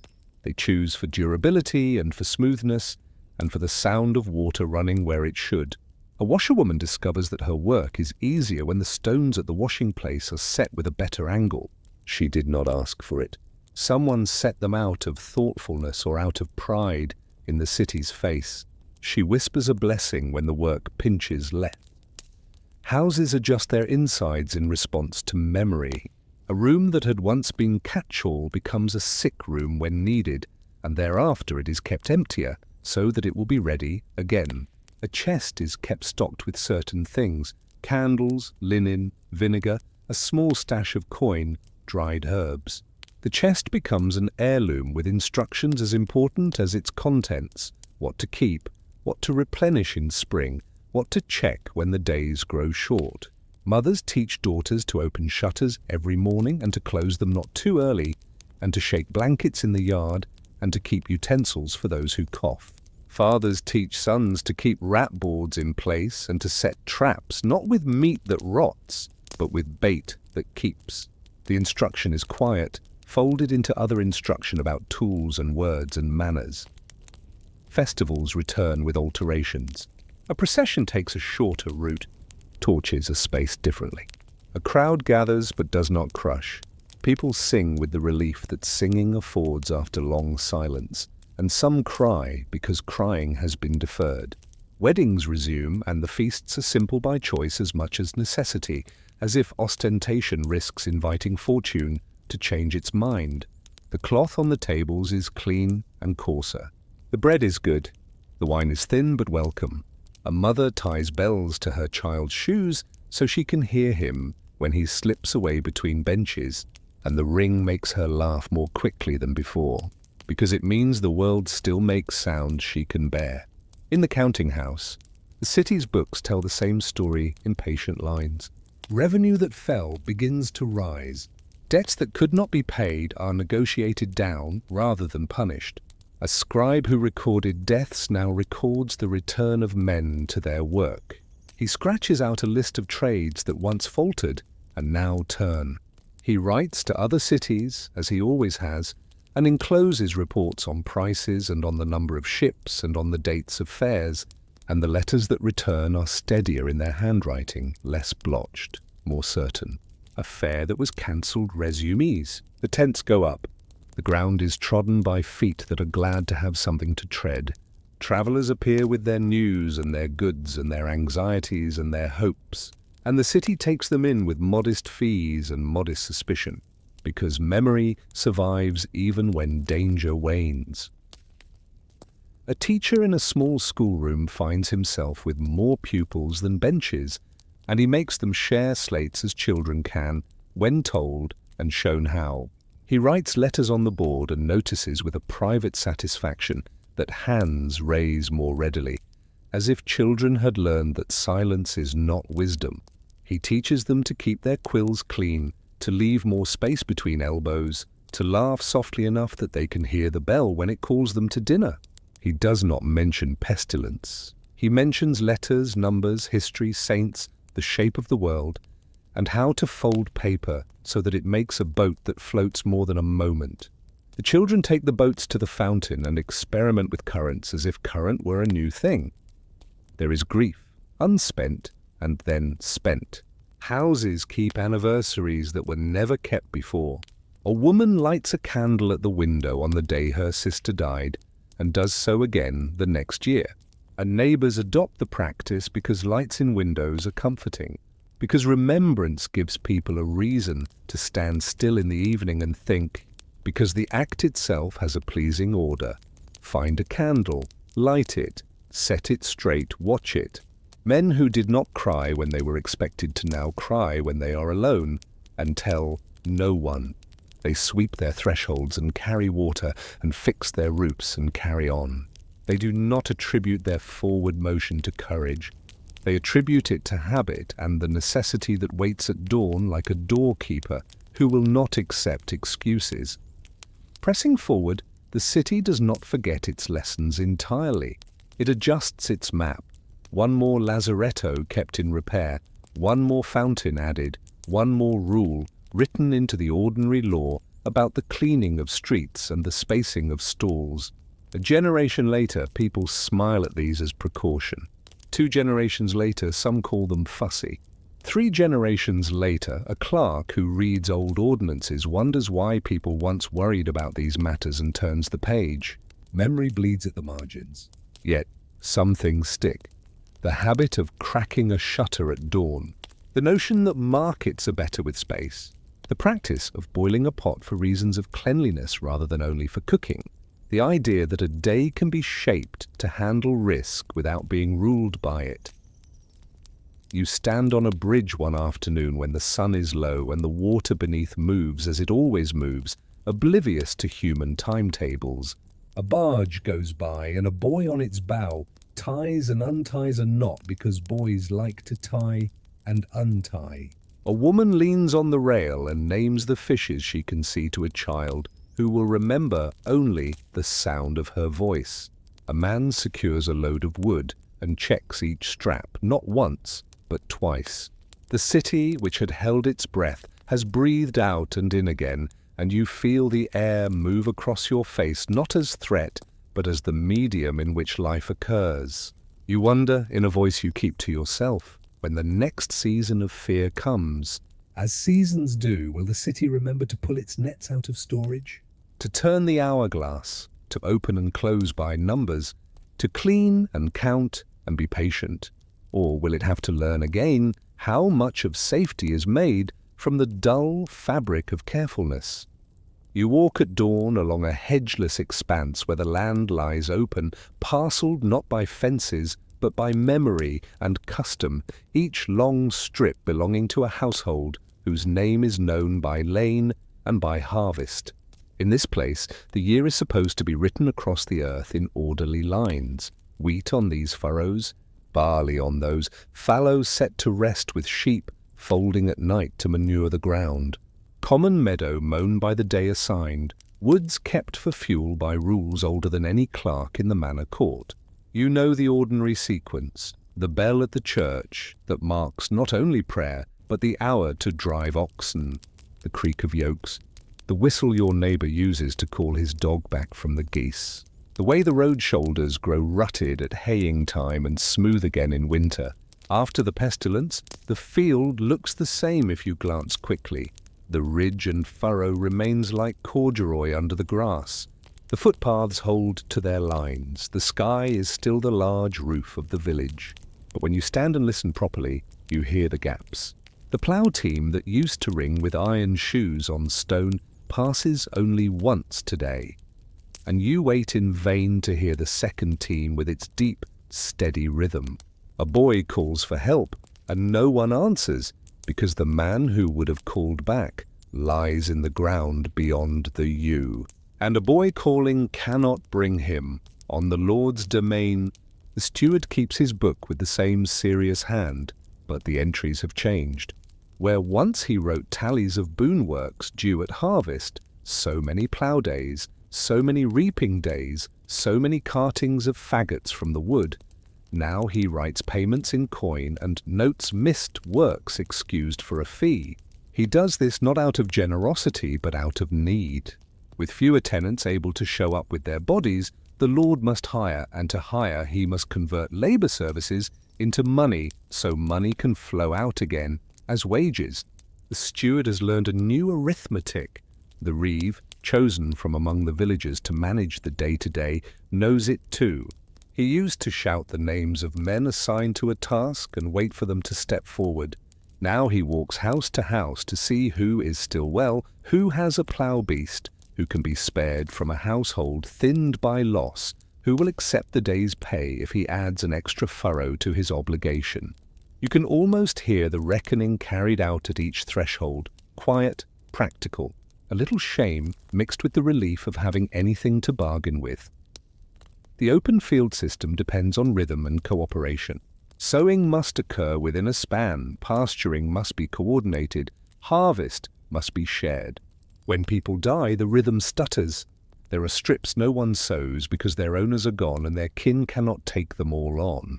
There are stooks left standing longer than they should because hands are short, and the morning mist beads on the straw day after day until the heads begin to darken in the damp.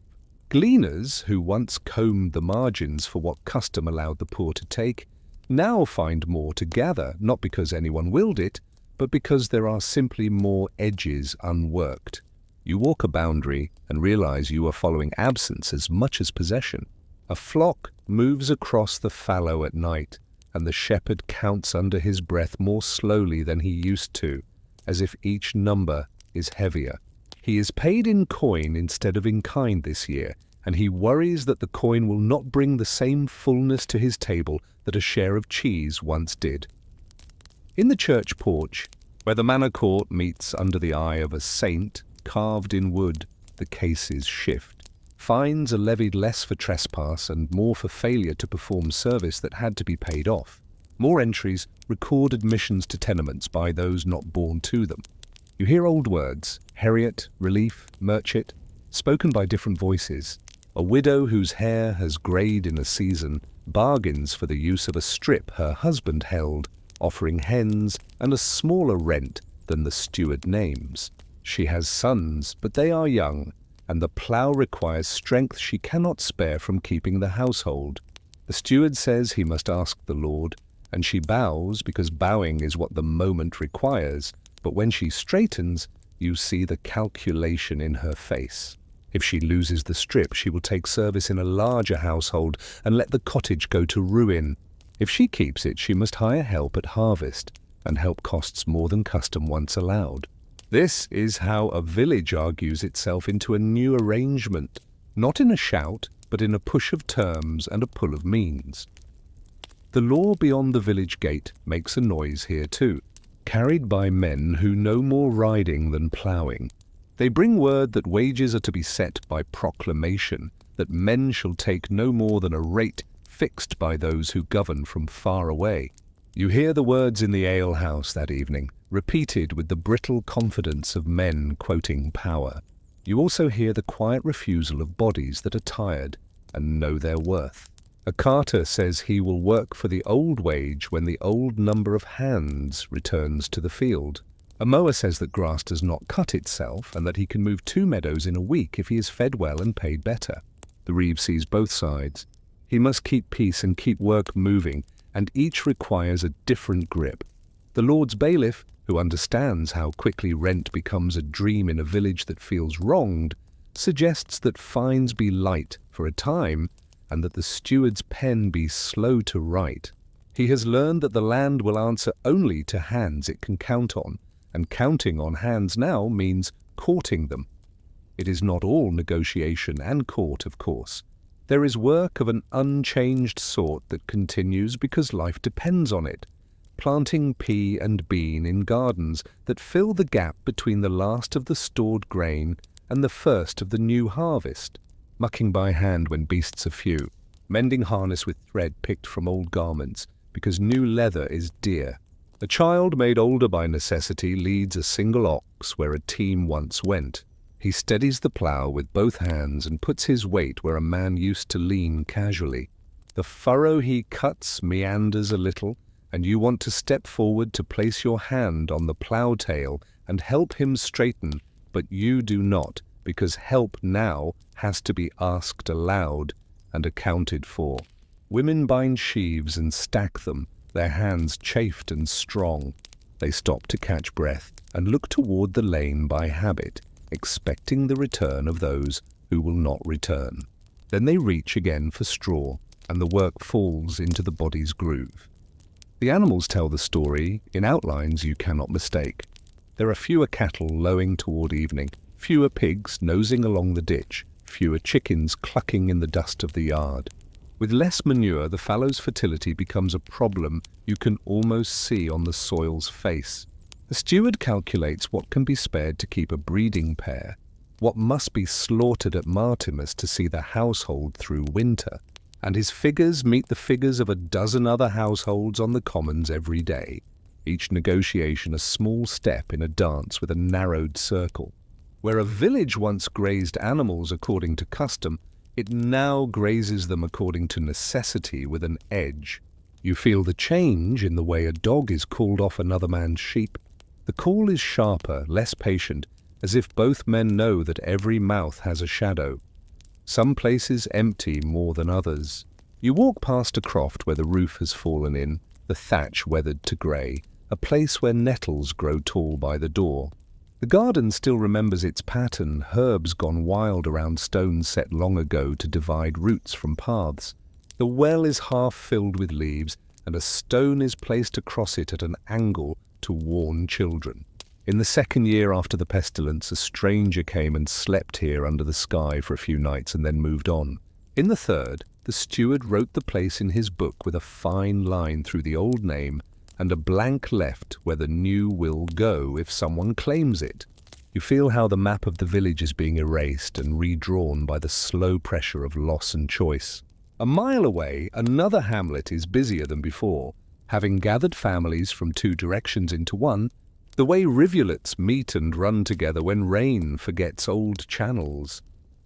You may be tempted to imagine resentment as fire, but it burns mostly as embers. A man who has laboured on the Lord's land for years sees his chance to ask for better terms, and does so with the careful language of a man who will still be living under the same roof tomorrow. The steward, who also lives here, knows he must come to some accommodation because a field left unworked goes sour in a season. A new kind of contract appears, written with a thicker hand, in which labour dues are commuted to a rent in coin, and extra days are purchased for cash rather than commanded by custom. The words look heavier on the page because they are asked to do more work. You can sense in them the cautious beginning of a system where bargaining sits alongside obligation, and where time itself, the number of days a man owes, is something measured by money more openly than before. Seasons continue their work. Spring softens the soil. Lambs come, and some live and some do not. Summer rises through the hay and into the grain. Autumn presses and empties and presses again. Winter draws people indoors and forces quieter calculations. In these cycles you observe new mixtures. Some strips are sown with rye where wheat once grew, a nod to hardiness over taste. Some fields carry more legumes because peas will cling to poor soil where barley sulks. Herds grow a little where herds can. Sheep in particular begin to write their neat, cropped signature across slopes and along the edges of old tillage. You stand in wind that smells of lanolin and realize that wool has become a kind of coin that bleats. Cloth comes from town and departs again.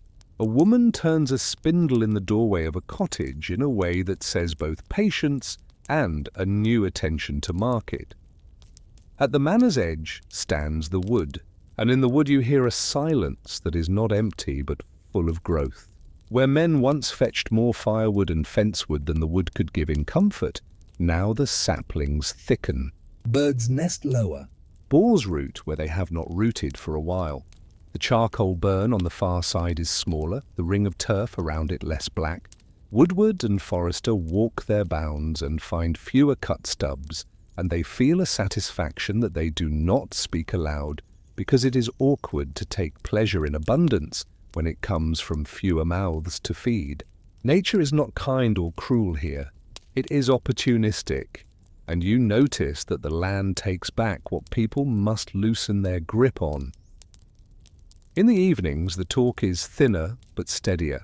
Men who survived gather at the alehouse and speak of rents, of wages, of the Lord's new clerk who comes from elsewhere and writes a different script, of a rumour of a statute that will punish those who take too high a wage or too low a rent or too broad a privilege. They mutter about what the law can command when hunger insists otherwise. A woman whose brother has taken service on another manor says he sends coin and asks for news, and she considers whether her daughter should go too, since service now means not merely a pallet in a stranger's loft, but pay that might set her up later with a pot, a bed, a corner by a hearth that is her own. Mobility, once a troublesome idea, becomes a tool. Feet learn new roads. Names begin to be known in a wider ring. When you sleep, you dream of maps drawn not on parchment but underfoot, made by decisions that are neither bold nor timid but necessary. You end this first survey of the countryside at the gate of the churchyard, looking at stones that lean a little more each year. A mason will come and set them upright when he can be spared, and until then they tilt toward one another as if in council. You rest your hand on one and feel the cool through your palm. You think of how fields require hands, how bargains require speech, how seasons require patience, how households require the cautious courage of the everyday. Then before you turn to go, you ask yourself a question you cannot answer in a single season. When emptiness teaches new rules to the land and those who live on it, which of these rules are temporary adjustments to a passing grief? And which are the beginnings of a countryside that will never again return to the old measure? You wake into a decade that has learned to talk about itself differently. The words of proclamation find their way from towns to fields, wrapped in the voices of men who ride, in the ink of clerks who put dates to things, in the gossip that unspools from market to manor. Somewhere far off, a council has pronounced that wages shall be bound to the old rates, that idleness shall be punished, that service shall be commanded. Here, in furrows dark with weather and work, you watch how the words tangle with need. A mower at the edge of a meadow says he can make a day's breadth with his scythe and a half beyond if he is fed, and that the price must meet the push in his shoulders. A steward, aware that hay cannot wait, agrees with a glance over his shoulder, as if the agreement were a secret from laws that travel slower than crop. The bargain is made under the same sun that warmed other bargains in other years. Only the numbers have changed, and the feeling that numbers now have more voice. The manor court minutes thicken. Where once labour services' old phrases marched down the page, now you see commutation listed more boldly. So many pence in lieu of so many days ploughing.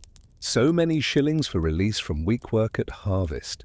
You see the word custom sitting beside the word agreement, and you sense the old way pitched against the new, and neither winning entirely. The reeve, who must translate orders into labour, becomes more a negotiator than an overseer. He stands in a doorway and bargains for an afternoon more, a morning less, for a favour owed later, in exchange for a task done now.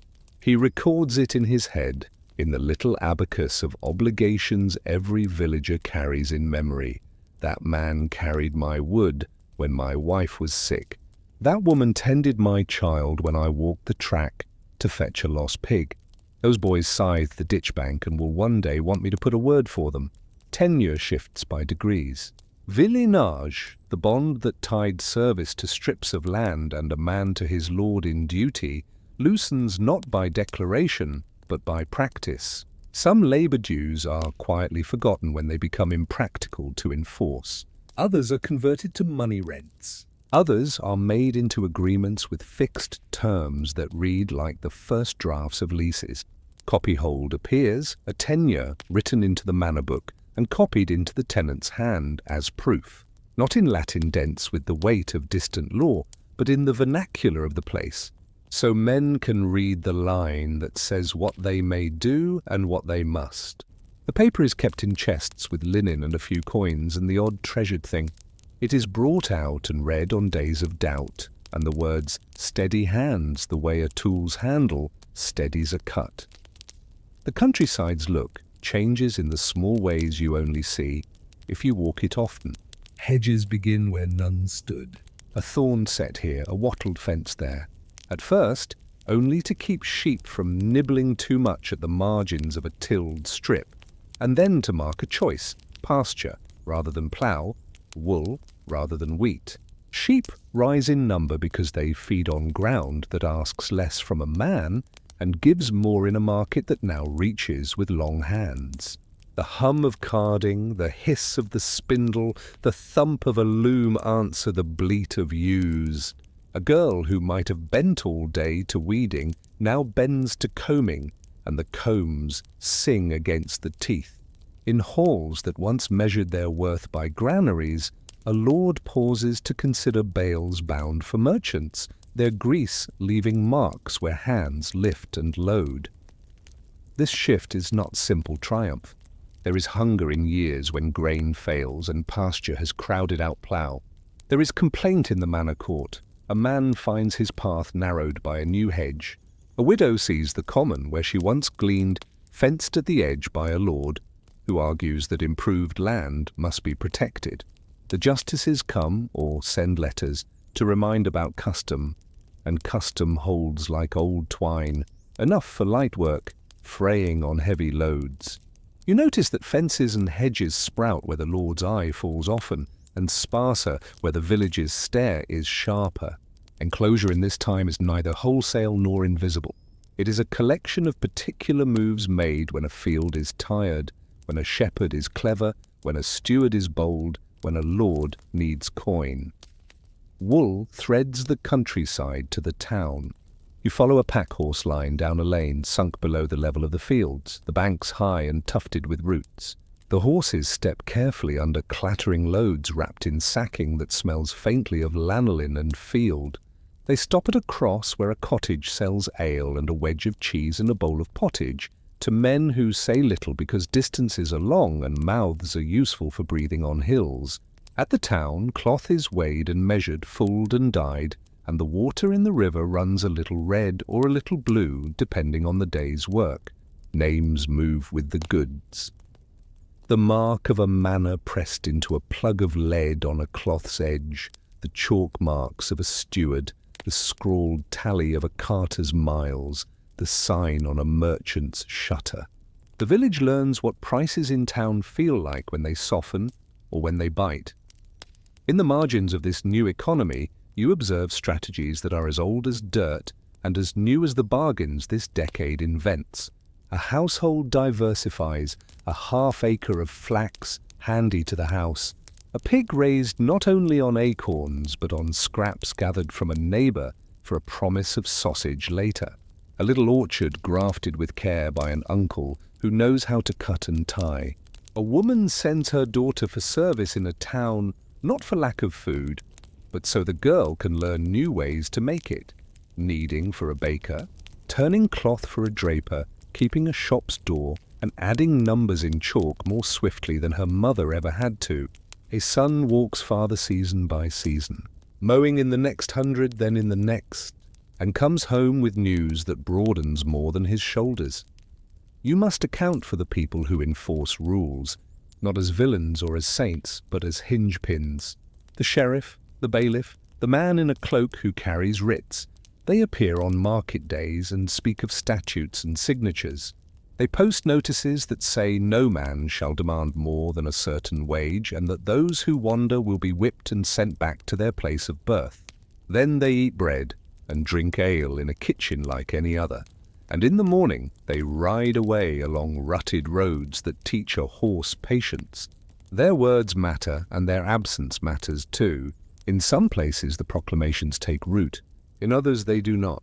The earth cares only that someone come with seed at the right time.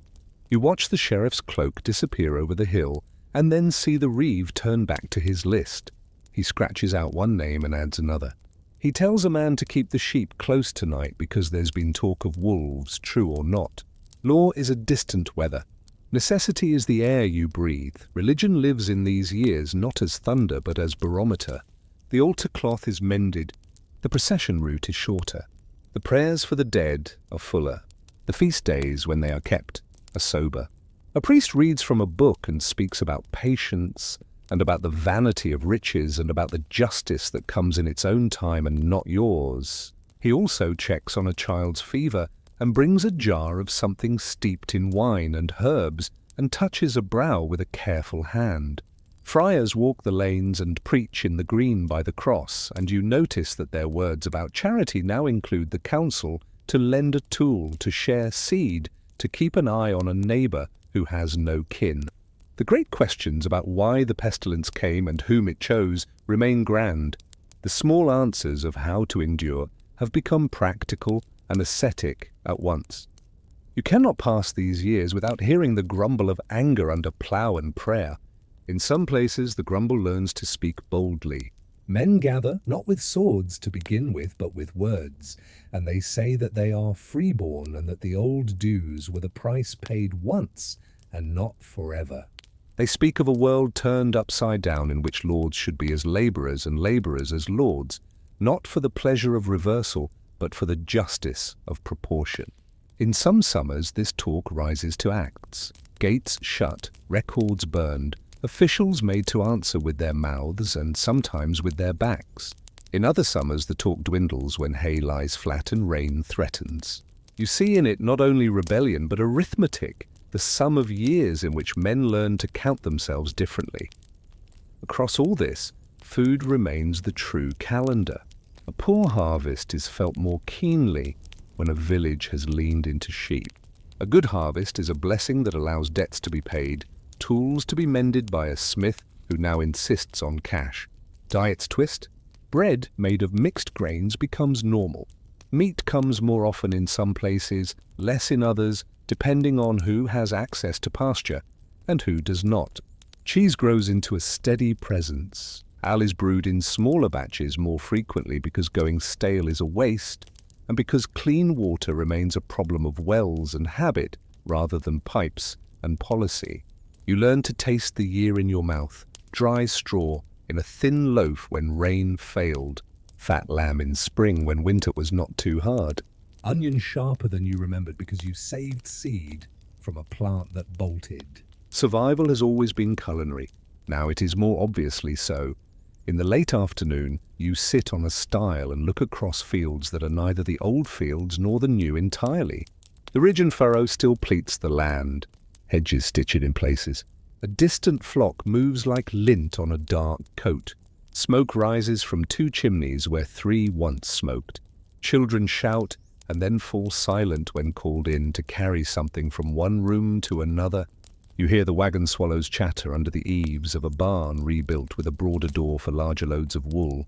You hold in your mind 2 pictures at once. What this place looked like in the year before the pestilence, and what it looks like now that a decade has rubbed away the grief's sharpest edge and left the grain of change visible. You ask yourself the dull question that in these years becomes wise. When the land measures out its instructions through the hands that work it, how far can it be bent toward wool or coin or law before it forgets how to feed those hands? By the time a generation has passed, you notice steadiness where once you counted only irregularities. New families carry old names. Old families carry new rights. The young men and women who were children at the time of the dying know the village by a different set of examples. They do not remember a field full of reapers moving like a tide. They remember a crew hired for good pay and done by dusk. They do not remember a steward who could command a week's work with a word. They remember a steward who must balance his book as a shopkeeper does, bargaining for days and for coin, and for the favour that brings men next season. They do not think of the Lord as benevolent or cruel by nature. They think of him as a man with a ledger who has learned, like all men with ledgers, that empty pages are an insult to order. You meet a yeoman whose voice carries the unhurried confidence of a man who owns the ground his boots press. His grandfather might have held a few strips in villanage. His father might have converted service to rent. He has bought and gathered and swapped until his acres lie more together. His hedges are thicker, his pasture is better watered. He knows the road to the nearest market town by the number of hoofbeats between the stones that jar his cart. He sells grain in a year when the price suits him and keeps it when it does not. He lends money to a neighbour in winter and receives payment in labour in spring. He sits at the end of the alehouse bench and says nothing foolish because foolishness is expensive. He is neither a lord nor a labourer. He is a sign that the countryside's middle has found a new shape. The village's institutions wear the years as a good coat wears a body, adjusting to movement, accommodating growth. The manor court still sits, but its matters include more transfers of copyhold, more disputes over hedgerows, more fines for breaking pasture rules that have been rewritten to account for new patterns. The church still collects tithes, but the offerings are different. Wool by measure, not only grain by sheaf. Coin more often than poultry. The guild in a nearby town counts rural names in its membership, men who work wood or leather or metal in ways that bind field and shop.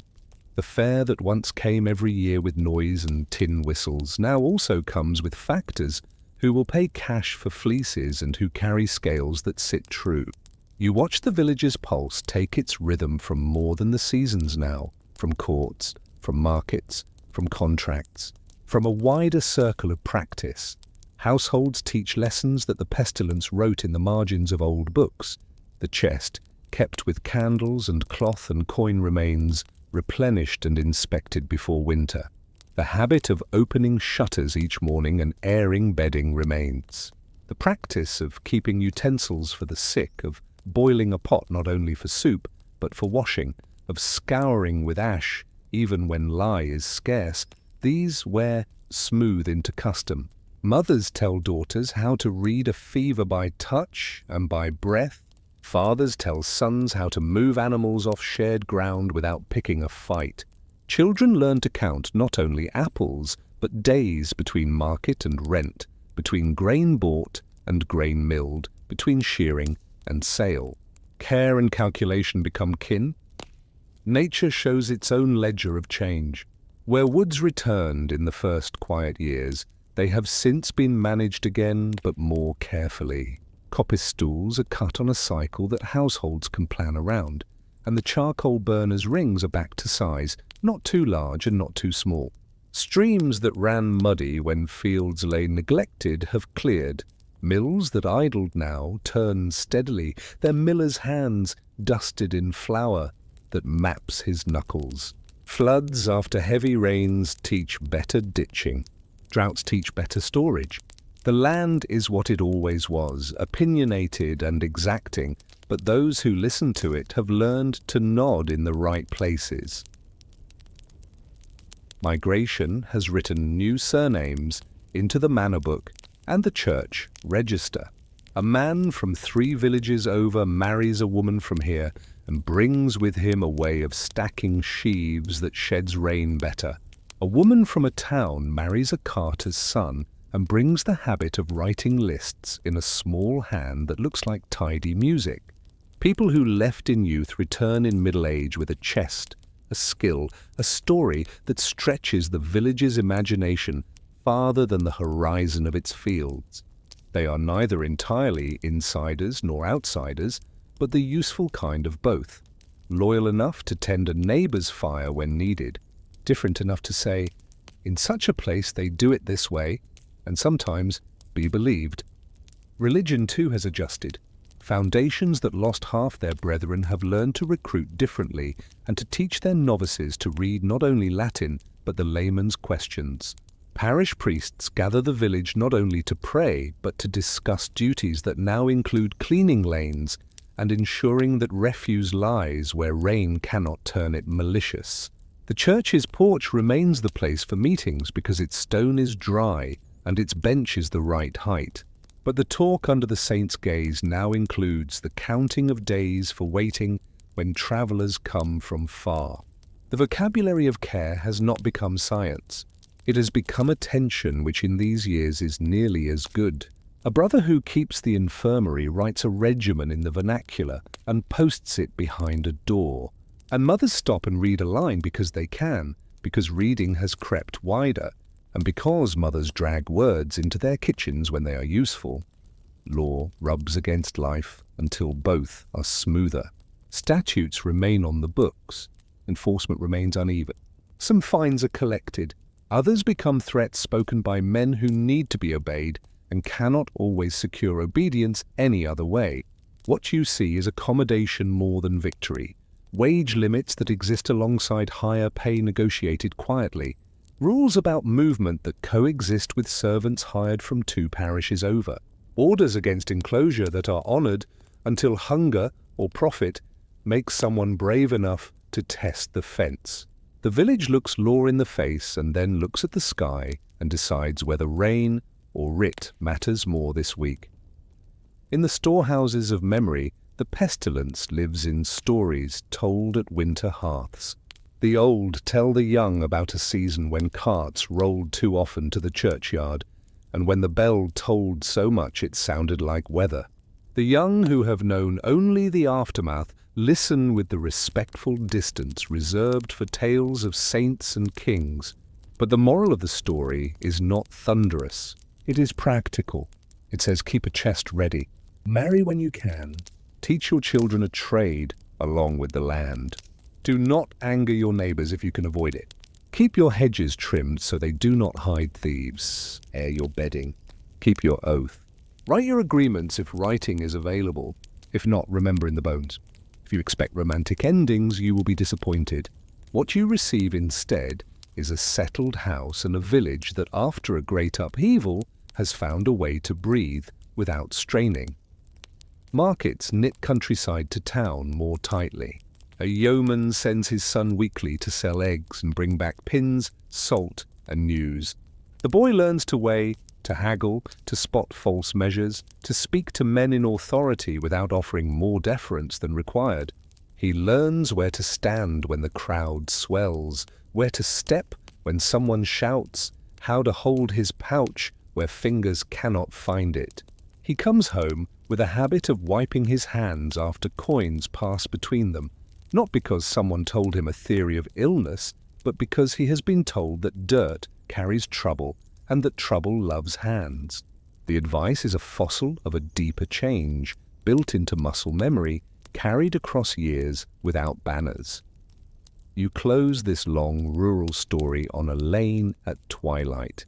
The air holds the smoke of peat and wood, the low talk of neighbours, the occasional bleat from a fold. The sky is not dramatic. It is simply wide, a useful roof. You can list the changes, the rise of wages, the commutation of service, the spread of copyhold, the quiet march of hedges, the sheep that wrote coin into fields, the yeomen who found their feet on their own acres, the laws that tried to nail old boards across new doors and could not. You can also list the continuities, seasons, hunger when rain stays wrong, joy when a calf stands, grief at a grave, the pride in straight furrows, the pleasure in a good loaf when grain is sound.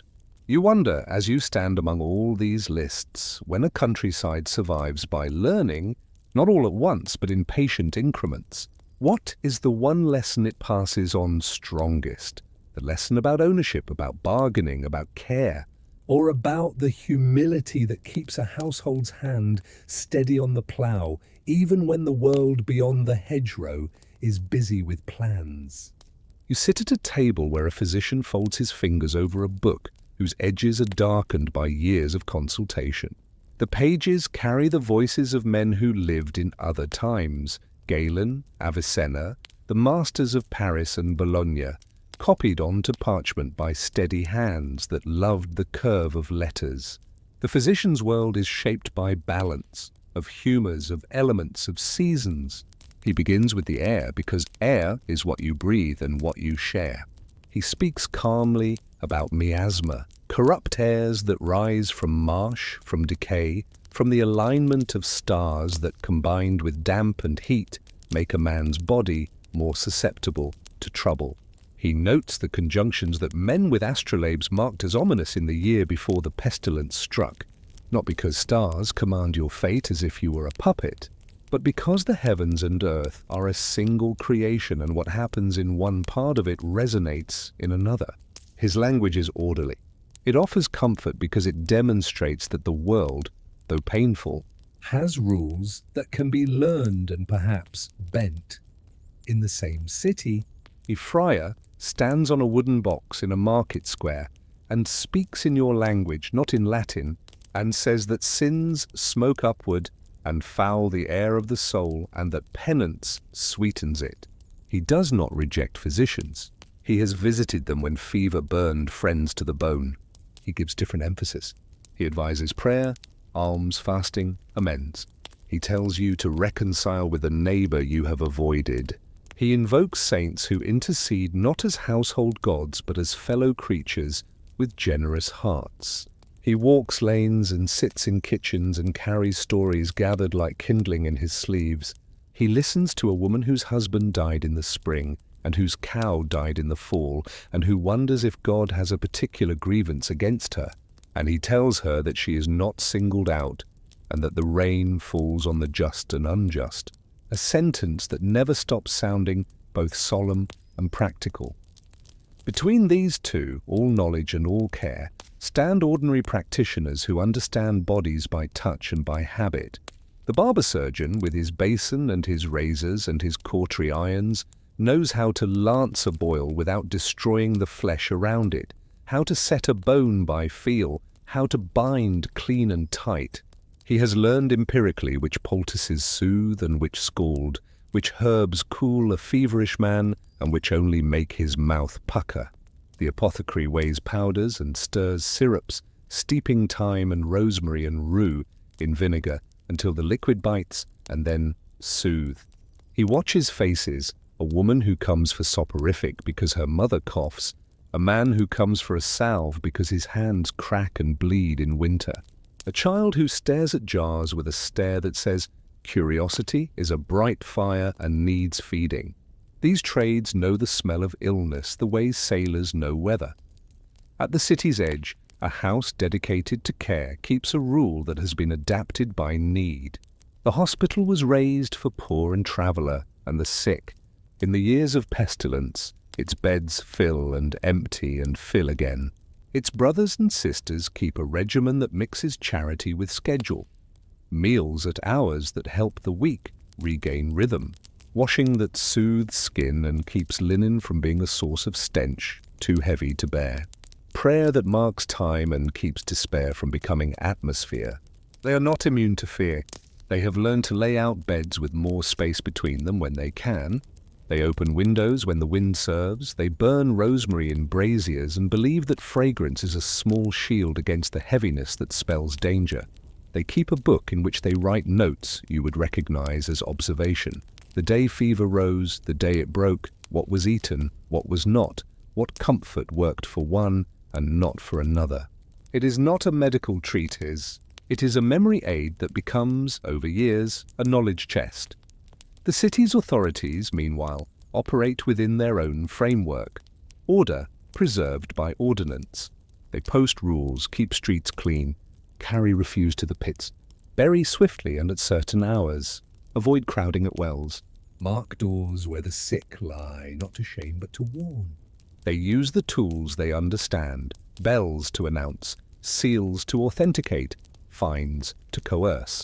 Their language is not doctrinal, it is procedural. It says, this is how we move people so goods still arrive, so bakers still bake, so water still runs, so spirits do not break under the weight of uncertainty. You can hear in their orders the humble aim of keeping life within workable bounds.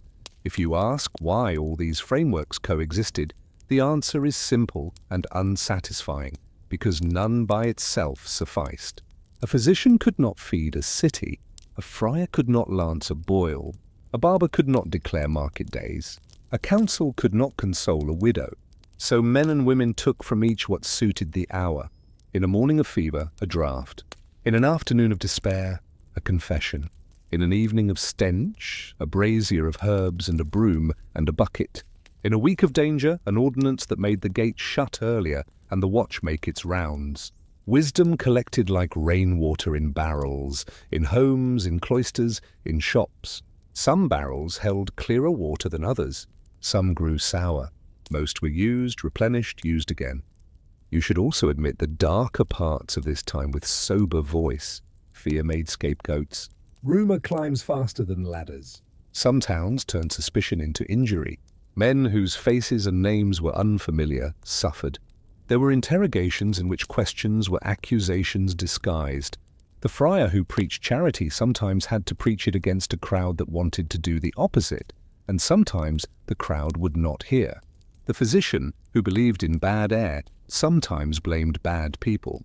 The council, which believed in order, sometimes imagined that people beyond its order were a hazard by nature.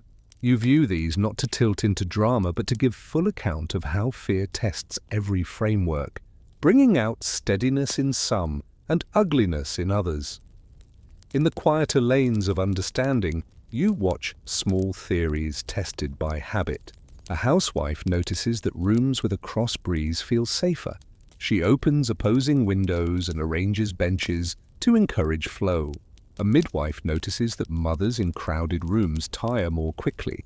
She clears space not because she can name a cause, but because the baby arrives better when air and room arrive with it.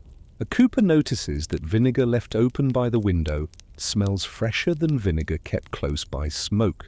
He suggests keeping the pot in the draught. A clerk notices that households that bury swiftly do not always sicken as badly as households that delay. He notes it, and the note becomes a nudge in the next ordinance. Incremental learning shapes practice without shouting its name. Late at night, in a study lit by a tallow candle that smokes if the wick is left untrimmed, a young scholar writes a regimen for living through troubled seasons. He borrows from masters, yes, but he also borrows from his mother, his barber, a friar he admires, a neighbor who keeps her house with sensible economy. He writes, "Rise with air that is cool. Avoid crowds when rumor runs. Keep the bowels in order. Eat lightly when fear is heavy. Walk daily where wind moves. Carry a sponge with vinegar if you must enter stinking places. Sleep apart when coughs are strong. Confess, reconcile, settle accounts, write wills in peace so that fear does not add to fever."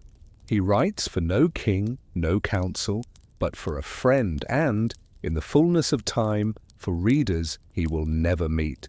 He is a bridge between ways of knowing, as most people are when they are not arguing. You end this first section with the sense that understanding in that time was not a single edifice, but a village of houses. The physician's house with its books, the friar's house with its stories and prayers, the barber's shop with its basin and its rack of razors, the apothecary's with its jars, the hospital with its beds in rows, the council hall with its table and seals. People walked among them according to need and habit. They did not solve the mystery of pestilence. They learned enough to restrain fear, to keep life moving in smaller circles, to temper hope into practice. You leave the street and look up at the sky and ask if the air carries weight beyond breath, a moral weight, a physical weight. How did those who breathed it learn to bear it without breaking? The day begins with a knock on a door, and you are called to the bed of a man who coughed most of the night and now stares at the rafters with the strange look of someone who has made a private bargain with himself. The barber surgeon opens his kit. He does not bleed this patient. He lays a warm cloth on the chest and rubs gently with a salve that smells of camphor and fennel. He checks the glands along the jaw with fingertips trained to distinguish swelling that will settle from swelling that announces trouble. He instructs the family to boil water, to air bedding, to move the small stool so that air flows under the patient's palate. He speaks softly, and he looks around the room to see if there is a corner that can be claimed for the sick, a space that creates a small margin of difference. The wife nods and she begins to clear. The physician arrives later.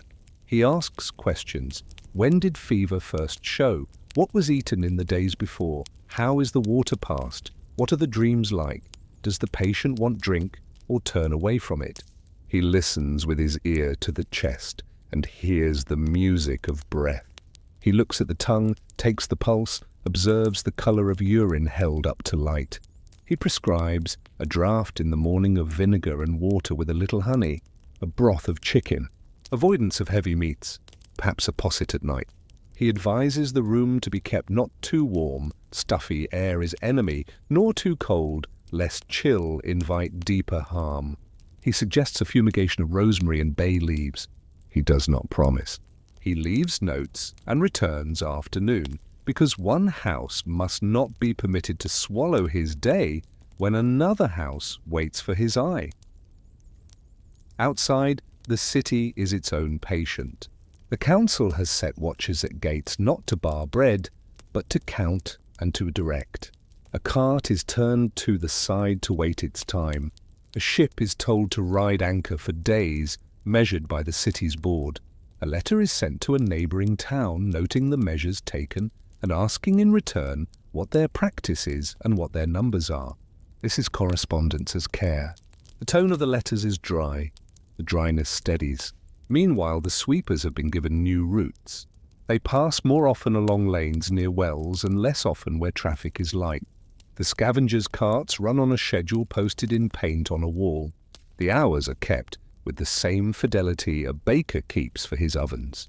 You watch the city rearrange itself by lists and routes and realize that policy, at its best, is a form of housekeeping. In workshops, masters and apprentices work shorter hours in rooms ventilated as well as apertures allow. A glazier props his door wide and cuts glass with steady pressure. He sweeps not at day's end alone, but twice to keep dust low. A tanner stands farther from the pit when it bubbles and throws a handful of herbs in, because the smell feels less biting when he does. He laughs at himself for this superstition, and then does it again because laughter is not medicine, but it is not nothing either. The apothecary begins to make small packets of aromatics, juniper, lavender, costmary, wrapped in paper for people to carry when they must pass through crowded places. He knows the virtue is modest. He knows also that a measure of confidence improves appetite, and appetite improves strength, and strength helps some survive who otherwise would not. Priests and friars, at the bedsides of the dying, practice a ritual that has learned to be swift without losing shape. Confession is heard with patience, but without the worldly meander that sometimes accompanies it in gentler times. The oil is prepared and carried, the words spoken in the tone that allows a man to listen with his last listening. When crowds threaten to form around a funeral, the parish rules are gently remembered, the hour of burial set, the numbers limited, the route taken along the lane less used. Tears fall anyway, and the friar holds a sleeve while a woman leans, and then he guides her indoors as the men lower the body. Grief is allowed its measure. The measure is made a line that others can step over without stumbling. Not every practice is wise at first, and the years teach correction by the slow charity of trial. Flagellant companies that once beat their backs through the streets pass with less frequency, and in some places they are discouraged outright. Not only for doctrine, but because crowds are crowds, and crowds are a risk in a way people now understand with their skin.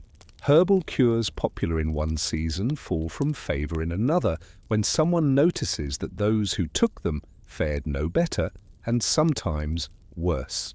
The barber abandons a cautery for certain swellings because scars made no difference except to frighten the children. The physician stops prescribing a certain purge to the very weak because he keeps an account in his head of those who did not endure it, and concludes that will is not the only variable. City officers begin to keep numbers, coarse at first, then finer. How many burials this week, in which parishes, in which quarter of the city? How many ships in anchorage? How many carts waiting at the outer sheds? How many loaves baked? The numbers are not posted as in later ages. They are used internally to adjust hours, to open another shed, to assign another watchman, to ask a guild to take up a duty, to warn a parish priest that his quarter will need more arms if the trend continues. You see, before the word exists, the shape of public health is a civic craft, practiced by men with no theory but with the patience to count and the courage to act on counts. In houses, practices take on the sheen of ritual. The morning opening of shutters, the midday sweeping of thresholds, the evening boiling of a pot, the washing of hands after market, the setting aside of utensils for the unwell, the habit of speaking a blessing at the door, these become liturgy as much as practicality. People do them because they feel right and because they knit time together. Women teach these to daughters without sermon. Men teach sons where to stand in a crowd to keep a shoulder's width without inviting insult. Children learn to watch before they touch. These are simple things. They are also durable. They will remain when explanations change because practice is stickier than doctrine. At the edge of policy and practice sits the lazarette, the house of waiting, sometimes a shed on an island, sometimes a row of buildings on a spit of land near a harbour, sometimes a cluster of cottages set apart by a wide lane. It has become normalized. The men who staff it are paid.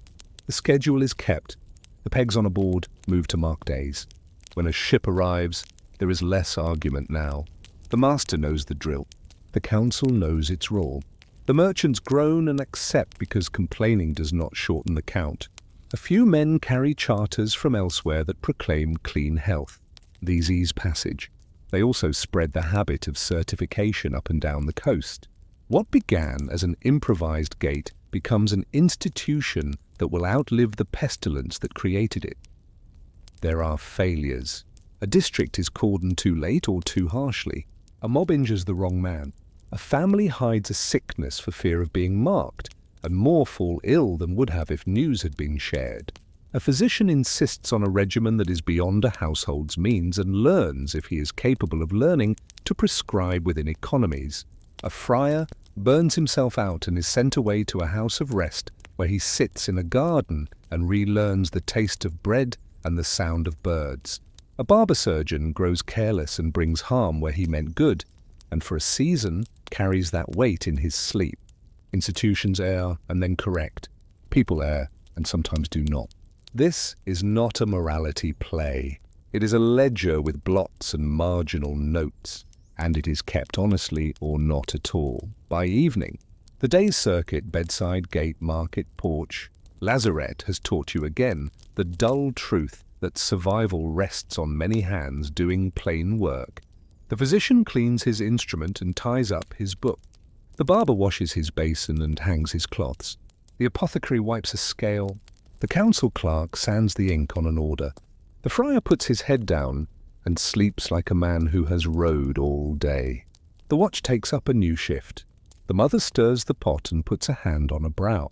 The boy who brought letters to the gate runs home, eats, and dreams of horses. You lie in your own bed and wonder, when practice accumulates and policy hardens into habit, Is this how knowledge grows, not in a single revelation, but in thousands of corrections too small to notice and too significant to dispense with? In years measured beyond the crisis, you see what stayed and what faded. The university lectures revise their reading lists. Masters still teach the ancients, but they also point to recent commentaries that discuss airs and contagion, not as mystical forces alone, but as patterns of contact, of proximity, of timing. The language is not modern. It is more observant than it used to be. Students are urged to watch as well as to read, to keep case notes, to mind the domestic measures that improve outcomes as much as medicines do. Some write health regimens for princes. others write for towns. A few write for ordinary households and, to their surprise, see their words copied beyond the circle they imagined. The manuscript's path, workshop, to patron, to copyist, to another house, is its own quiet epidemiology of ideas. Civic life keeps forms that the pestilence taught. Bills of mortality, crude at first, become a convention in some cities, a way to announce not only deaths but their distribution. Lazarettos are maintained, not as gloomy prisons but as practical spaces, kept in repair the way walls are. Ordinances about cleaning and spacing become clauses in broader laws about markets and streets. Offices once ad hoc become regular. The scourer, the searcher, the clerk of health. Buildings are designed with windows that open more broadly. Porches are widened. Common wells are refurbished with better platforms. These are not monuments. They are modest stones that line a path so future feet can find it without stumbling. Religious houses rebuild their numbers but also their habits. Hospices affiliated with monasteries formalize their rules about washing, spacing beds, and ventilation. A sister who kept notes during the worst months now organizes them into a guide that circulates among houses. It prescribes not penances but schedules, when to open windows, how often to change linen, how to instruct lay helpers to lift without tiring themselves into uselessness. Her humility is genuine. She writes of what she has seen, not what she has deduced from a grand theory. Her book will be quoted by men who never set foot in her ward, and you will smile because behind their authority lies her careful line about when to turn a patient to prevent sores. In the parish, rituals retain the adjustments learned. The kiss of peace remains touched by caution, transformed into a bow or a hand on heart in certain seasons. Processions avoid tight lanes. Offerings are collected in ways that reduce handling. Confession is heard in larger spaces when the weather allows. The friar's sermons carry a different undertone, less thunder about punishments, more insistence on mutual care as a duty that keeps a community in shape for charity. The memory of misdirected anger is kept without relish. Some homilies mention it so that it will be named and not repeated. The medical trades acquire confidence and boundaries. Physicians claim the realm of theory and regimen. Barber surgeons the realm of procedure. Apothecaries claim the realm of preparation. Each points to the others with a mix of collegiality and rivalry. Guilds write rules and standards. Apprentices are examined. Masters are named. The public begins to expect competence as a norm rather than a happy accident. There are conflicts, a physician decrying a surgeon's boldness, a surgeon complaining of a physician's timidity, an apothecary caught between prescriptions and his own judgment. But from conflict arises clarity about who should do what and when. Ordinary people benefit most when these lines are friendly and flexible. The best practitioners know that. At the bed's edge, long after the terror recedes, care looks like it did in crisis, but calmer. A mother turns a child so he breathes easier. A father walks a fevered teenager in the cool of evening. A neighbor leaves a loaf at a door. A midwife boils her cloths by habit. A candle is placed by a window on an anniversary. These gestures become inheritance. They are part of the household's furniture, like the three-legged stool, the salt, the bucket by the door. In these you see the thick thread between body and soul, each tending the other. Cleanliness not as purity but as kindness. Prayer not as magic but as attention. Policy not as control but as the keeping of lanes clear for life to move without collision. You stand in a library one afternoon, the kind kept by a physician who practices and reads. The shelves hold the ancients, the commentators, the recent letters describing treatments that failed, and a few that seem to help. There is a drawer with case notes. A jar with a sprig of rosemary hardened into a brown memory. A quill trimmed with care. On a page lies a sentence about corruption of the air. Below it, a note in a different hand about the benefit of opening windows at dawn and at dusk. You see in that annotation the handshake between doctrine and practice, and you realize how much of what will one day be called modern began as an extra sentence added quietly to old texts by people who observed more than they believed themselves capable of explaining. Cities, too, have marginalia written into their stones, as small buildings set apart near the harbour with a roof kept sound even in years of ease. A conduit that carries water from a spring kept clean by rules and by pride. A market square with stalls spaced by posts set in stone. A bench in the church porch placed to keep the court from crowding close on meeting days. A notice board fixed where rain cannot wash the words away before the day ends. The people who use these do not think of pestilence when they use them. They think of bread, of wool, of time saved, of comfort against heat. Memory has a way of turning into infrastructure, so ordinary you forget its origin. In the end, knowledge in this time is humble and cumulative.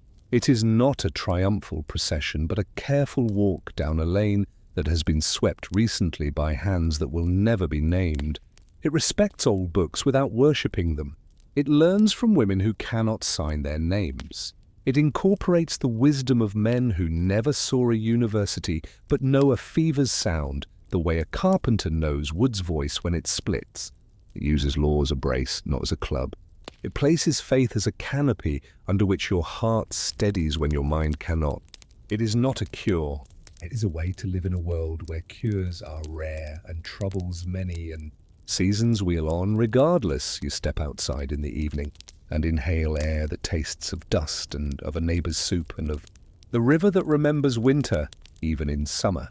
You think of the long tether that runs from the sickbed to the council table, from the altar to the apothecary's shelf, from the lazaretto's gate to the ploughed field beyond the walls. You think of how people took the weight of air, moral, physical, fearful, and distributed it among many shoulders, and so made it bearable. Then you ask because you have been taught by this entire journey to end in a question. When memory becomes habit, and habit becomes structure, how do we keep it supple enough to bend when the next crisis asks it to, and firm enough not to crack when ease tempts us to forget?